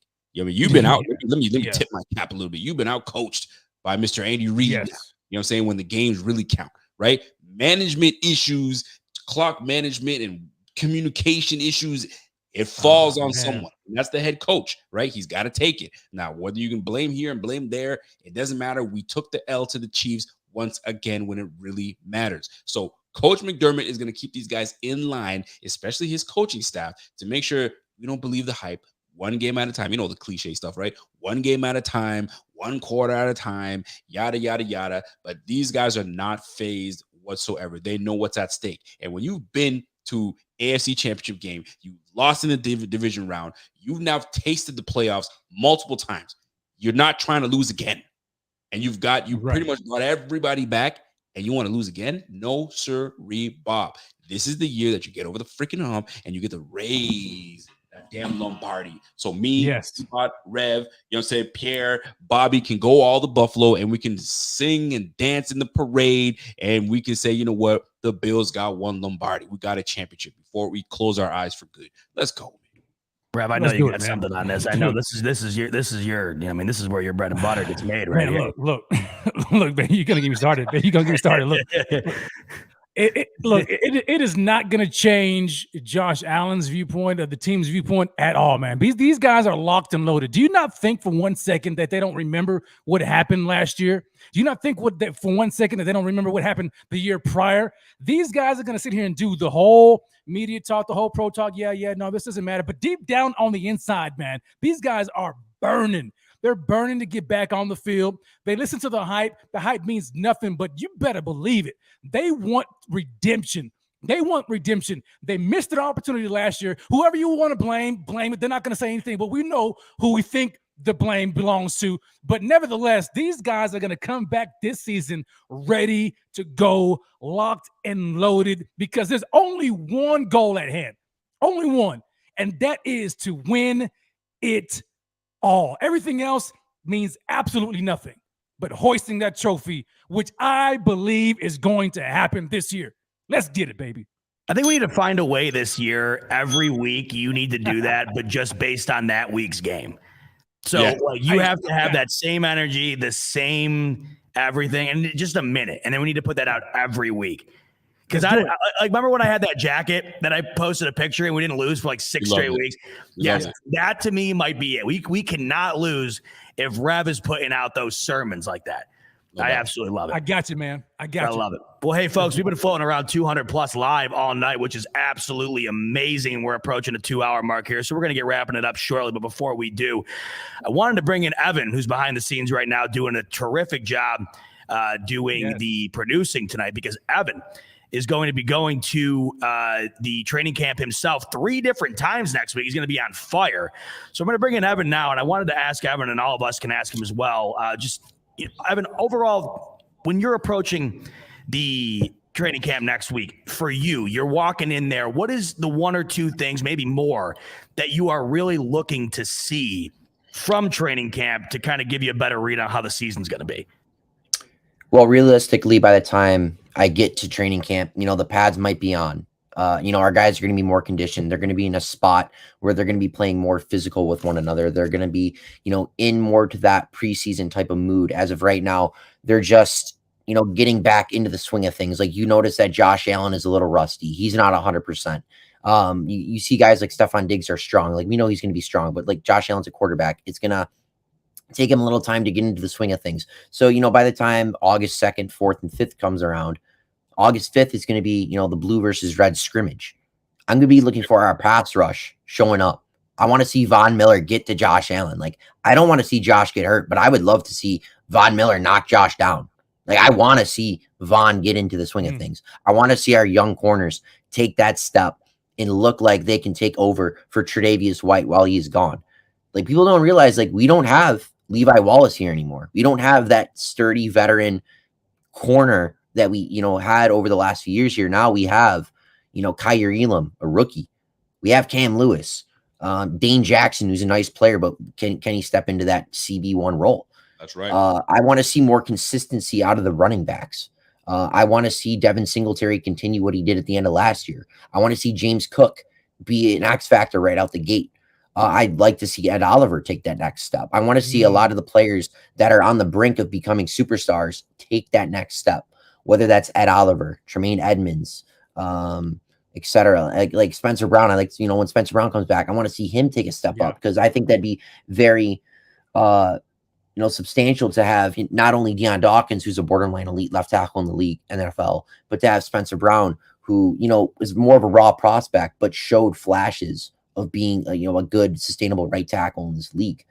But, there's just a lot of things that we'd like to see. This team is so good. I hate to point it like this, but we're the 2nd highest rated team in Madden. I'm not trying to, use that as a reference point. I was going to end the show with that, so that's perfect time. That's great that you're mentioning that. But no, just to, show it overall, we have a very well put together team. We have a lot of, players on this team. We don't have a lot of holes. But it's just, seeing those next, some of these guys take that next step and, bring us to the next level, which is getting to the Super Bowl. That's our corners. Josh Allen taking another step, Stephon Diggs getting better, Gabe Davis taking another step. You'd like to see, Mckenzie, Crowder, or Shakiir, whoever is going to be that slot receiver. It's just, overall the team getting well soundly put together. And I'd like to see the offense flow under Ken Dorsey in his first year as OC. Open-ended question for everybody here as we wrap up, because I think I want to hear Evan's take on this too as he approaches the training camp and what he might be looking for. Is there a hot take that you three have that you think could possibly be a storyline as camp emerges, something that might not be the status quo, but as camp goes on here, something that we might see emerge from camp that could be a shocker amongst Bills Mafia? I'll start on the right here with Rico with me. You got something that a hot take. You got something that it doesn't necessarily need to be steaming hot, but something that might not be status quo that you could see formulating throughout camp that might be a bit shocking. I'm going to start on the defensive side of the ball because right now there's a name it was heating up last year, but because we have such great depth, you didn't really hear this player, Nick McCloud. I'm looking to see Nick McCloud make some noise in camp. He made some noise today, and look for that name to make some noise. Where he's going to make noise, that's another question. But the one name that I do want to bring up, because this cornerback position is such in flux, if you will, that's the old corner from UB. You know what I'm saying? Do not sleep on my man. So just you wait and see. I'm looking forward to it, but like hot take, it's too early for that. But I'll just say pay attention to Nick McCloud. That's the one name that's standing out to me right now. Made some big plays today. Josh Allen threw a couple pick sixes today. So I heard. Listen, folks. That's a hot take in itself. Josh Allen throwing pick sixes. But it's early. Defense is always going to be ahead of the curve, ahead of the offense. That's just the way it is. So I don't get too hot and heavy for that. Let's just wait till August. But for now, my hot take is going to be look out for Nick. That's it. Talk to me, Rev. Oh, man. This is tough because it is early, but I'll say this, and I guess I can hit with a couple of them. I think that we're going to see James Cook getting a lot more attention, getting a lot more carries. Whether that means he takes over for Singletary, I don't know. But I think as camp heats up, the more they see what he brings to the table, just with his versatility, I think that he could see his reps increase within camp and possibly put some heat upon my man Motor. Also, I think we need to keep an eye out on Khalil Shakiir. I had mentioned earlier that he's possibly just going to be, because we know McDermott values veterans in the locker room at various position groups, but man, you can't leave out a guy who may be outperforming some of the vets. So if Khalil Shakiir starts to make some noise in that wide receiver room at the slot position, look out, Mckenzie, a little dirty, I love you. Look out, Jamison Crowder, because the rookie could be coming for you. Talk to me, Avi. Yeah. What's one thing that you could see coming out? My hot take for training camp as of right now, it's just starting, so it could change. But as of right now, from what I've seen out of our rookie third-round pick, Terrell Bernard, I wouldn't expect that the Bills, they might run more big nickel. Terrell Bernard is a 6'1", 224-pound linebacker that can, play like a safety. And if there's certain times where we might have to bring out Taron Johnson just because, there's a bigger running back, a.k.a. Derrick Henry, who we play in week 2 for our home opener, Terrell Bernard can be a sneaky play. As he can run all over the field. He's faster than Matt Milano. He's a little more shiftier than Matt Milano. He can, get to the quarterback, get through the A gap if he needs to. He's a good player. He's made plays early on in training camp, just reading the articles, from guys like Matt Perino and Sal Capaccio, it's apparent like he's all over the place. He's made plays on Dawson Knox. He's made plays on James Cook. And again, he's a 6'1" linebacker that's 224 pounds. He's not, the typical linebacker. So I wouldn't be surprised if the Bills ran, big nickel here and there, just showing the versatility of one of their draft picks. Nice setup too, because that's a great point. And I'm going to go further than that because just a couple of years ago, we were looking at Kyle Duggar, saying potentially to draft. I love Duggar so much. You feel me? So maybe Kyle, I'm saying? You got me saying Kyle Bernard. Maybe Terrell Bernard becomes that big safety / linebacker tweener guy that we needed to go up against the bigger players, the bigger backs, the bigger tight ends. So great point, Evan. One more little thing I want to add: do not sleep. And I think we all been talking about it a little bit, but don't sleep on freaking Tavon Austin. I don't know how he's going to make this roster. Boy, oh boy, the only way he's making this roster right now is punt return and kick return, potentially punt return. I ain't sleeping on Tavon Austin, man. I know, and I have a show that I'm going to be putting together, talk about underrated and under the radar players and underdogs. We all love an underdog story, so keep an eye out for that. But Tavon Austin, man, watch out for that. Is Tavon going to be the new Duke Williams? Hey, there you go. I'm trying to stay away from that. There's always one. The Bills Mafia. There's always one. That's great stuff. Yeah, I mean, the big takeaway here, I think, what we've seen is the wide receiver room this year, man. It's going to be tough for anybody to try to work their way up that depth chart. So, amazing stuff. Killer stuff tonight, by the way, boys. We're just 10 minutes shy almost of 2 hours, so we're about to close the doors on this Monday night. But before we do, Evan kind of gave us a little bit of a segue not too long ago. He said the Bills are the second best team in Madden. Now, I figured that would have constituted a ranking in the 90s, but they were an 89 overall. The best team in Madden is the Tampa Bay Bucks at 92. But we last week, Bills are the second best team in Madden. Second best team in Madden at 89 overall. That's great. That's the best I've ever bet in my life in this game. I can't wait to play it. I hope they're really that good in the game because they recently, even though they've been good, they really haven't been that good in the game. So I hope they really. I'll tell you why they weren't good, because they kept on making Josh Allen's accuracy bones. Now that it still isn't even that good. I know it isn't. You better watch out. There'd be a crossing route, and they'd make Josh Allen. Yeah, it's like 10 feet over his head. Come on, you know that's not accurate. Well, speaking of the devil, that's what I wanted to talk about. Here is the overall rankings for the quarterback. Last week we gave you all the rankings for the other positional groups, and this one, folks, I'm sorry, but this, and I want your guys to read on this. I'll zoom. Yeah. I'm sorry. Tom Brady is not the best quarterback in the league right now. I mean, he has been forever. I just don't quite understand how you're putting him. What do you mean? He had 5,300 freaking passing yards last year. I know, I get it, but in a video, running the ball. 97, Rico? Yes. Aaron Rodgers, 96 over Mahomes and Allen. Rodgers, 96 over Mahomes and Allen. That's pretty accurate. I would have put Josh Allen maybe at a 93, 94. You know what I'm saying? But I'm with this list. Man. Joe Burrow is a little high for me. He's a little high for me. Brady, I don't see a 97. The game is all about being able to move. I mean, you ever play with Brady in this game? He's money. Over. He makes every throw. You have to play with Brady for you to know he makes every throw. You have to be a Madden player to know this. Brady he does make every throw. But what's the funnest thing to do in Madden? Play with either Josh Allen, Kyler Murray, Lamar Jackson, because it expands the game infinitely. You disagree? You like playing with the pocket guys, huh? Not necessarily. It's just that when you have, if you know how to maneuver, I've been playing Madden for so long. You know how to maneuver with these immobile quarterbacks. You can dart down the field. It doesn't take a whole lot. I hate playing Madden players that just run around all over the place. And you ain't a true Madden player if you're doing that bullshit. Play some ball. Play some real ball. So you're saying QB rush Bush League. That's what you're saying. They favor the legends. Mostly Tom Brady's record, his Madden rating is exactly what the guy had a monster year last year. Maybe you can make a case for Aaron Rodgers with the MVP being up over and above him, but that's pretty damn good, man. Patrick Mahomes should be above Josh Allen. Josh Allen at a 92 with a 99 power. But Russell Wilson's a little low though. Russell Wilson at 87. Yikes. Yeah, Dak Prescott ahead of both Herbert. Actually, him being above Lamar Jackson in a game like Madden is also nuts to me. But him above Justin Herbert, Russell Wilson's pretty crazy. I wanted your guys' thoughts on this, because I figured Brady be up there. I just did not anticipate a 97. I'm shocked they didn't do a 99 club this year either. They usually do that to at least one quarterback. Mahomes was 99 last year. They dropped him down to 95.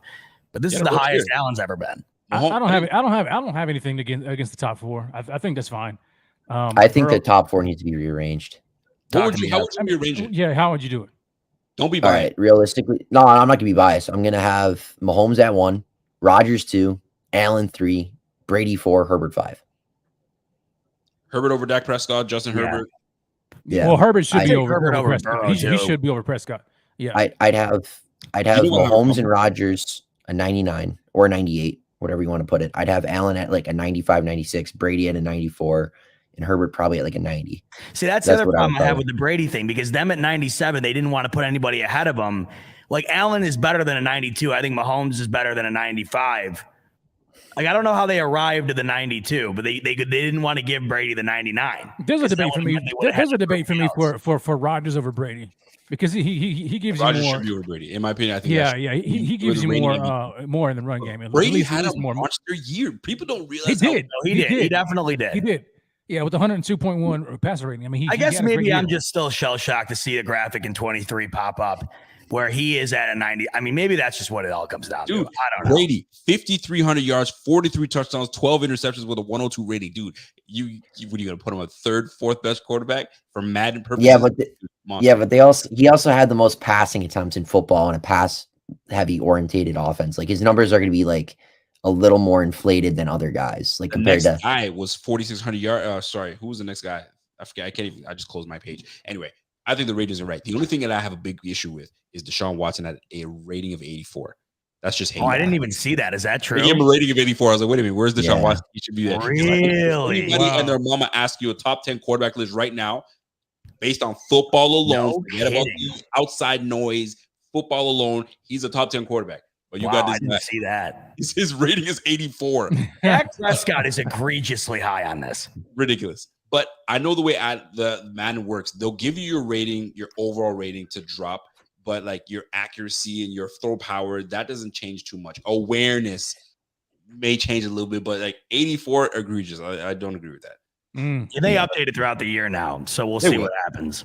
We'll see. But the Bills had a top 10 positional group, and I think everything but O-line, maybe it was. I think linebacker. No, Edmonds was number 8. They had Edmonds at 8 in linebacker. So what was Allen's last year rating? Because that's a big jump. I think he was like 85 or something, but Mahomes was 99. That's a pretty significant drop off. Wow, so they dropped Mahomes. Let's see. Josh Allen, Madden 22 rating was I think he got up to a 96 last year, but I think he got up to a 9. Yeah, right here. He started with an 85. There you go. That's a big jump, man. 7-point jump. That's big. That's huge. That team's I can't wait to get that game, man, because they're gonna be nasty in that. They're gonna be nasty to play with. I skipped last year. I think I might jump on this year. It'll be fun. I got to do it. It's tradition. It's tradition. Evan, but you're right. You're right about Brady, man. He had 719 attempts last year. That's crazy. It is crazy. 719 to Aaron Rodgers. Just like I think he had like just 530. That's ridiculous. Yeah, craziness. I'm dying to see how it all goes down this year for all these guys, but we're very close to it. But we're close to the end of this one, and it was a good one. We floated around 200 all night, so thank you guys so much for keeping it locked. Just under 2 hours in this one. So good to have our main man Rico back in the saddle. Yes. Ev was here. Ev was here. Ba was here. It was a great, great night. I think it's because finally we got some Bills football to talk about, and that's what we're going to have, ladies and gentlemen, until mid-February. And that's what I'm freaking talking about. It's gonna be Rico, talk to me. What's the schedule this week like? Because I know we're back to our this week. We're back at it again, folks. Do not forget to put your notification, hit that notification bell. You got Z-Bot today. You got me tomorrow. You got Rev. That's going to be revving it up on Thursday. You're going to stick on Thursday, and we're back at it again with your boy Rico on Friday. You know what I'm saying? Hey, we might even sneak peek you a little something midweek. You know what I'm saying? If not this week, next week. So keep it locked. Love that. Back in the flow of things. We're going to put our foot back on the necks, and let's get this thing rolling. So, folks, that's the schedule. Let's get back into the routine of things. And by the time season starts, we'll be rolling and ready to go. God, I'm hyped. I'm way too hyped for 10 p.m. Also, let's do it, man. Like we just talked about, he'll be at camp 3 straight days. We're going to try to soak him dry with content from the camp and get as much out of him as we possibly can. So for now, 2 days of camp in the books, several more to go. And before we know it, regular season football rather, is going to be here. And we got you covered all the way up until then. So like Rico said, smash that like, hit that subscribe button, and ring that bell, baby, because we got it coming to you hot and heavy. We'll see you next week. I'll see you next week. Make sure to watch Rico tomorrow, Rev Thursday, and God knows what else we'll have coming, because like I said, football's here, and it is here, baby. We're ready. We got stuff coming to you. All right. Show. Give me a go Bills, everybody. Go Bills. Bills. I had a funny story for you guys. Hold on. Let me give you that funny story. Right now?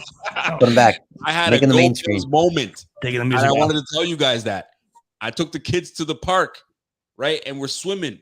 And I was wearing my Cubs hat. And this lady thought that I was wearing a Bills hat. So she goes, hey, I'm sorry. I was looking over. I thought you were wearing a Bills hat. I'm sorry. I'm like, actually, I'm a big Bills fan. Bills big fan. And she's like, are you kidding me? I'm like, are you from here? She's like, no, I'm actually from Buffalo. I was like, no kidding. And you're sitting here. I'm like, do you follow social media? Are you into that? She's like, yeah, I am.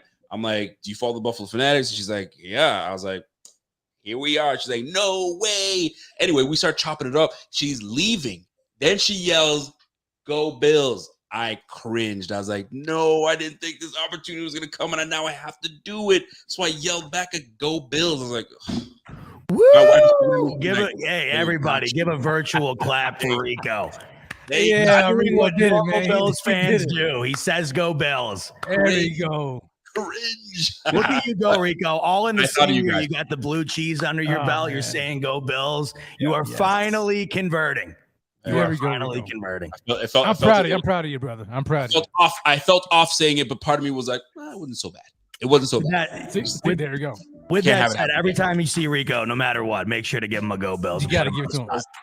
Rico, did you give him the autograph? That's what I want to know. Because no autograph. Your star, she saw you. We talked about that earlier. Rico, he's not doing that. Wow. He's letting the fans. He's keeping them. He's keeping them in demand. It was all love. Our kids were all. The kids were when you're dealing with kids. There's no time to all that. It's like chatting. You're watching. You're not really paying attention. Yeah, that's a cool moment though. It was all fun. You heard that? That's a memorable first go Bills. That's a memorable. I had to tell these guys about it. I was like, no. So that was it, man. So that's it for me. Appreciate it. There we go. That's it for all of us. Go Bills, especially for Bills.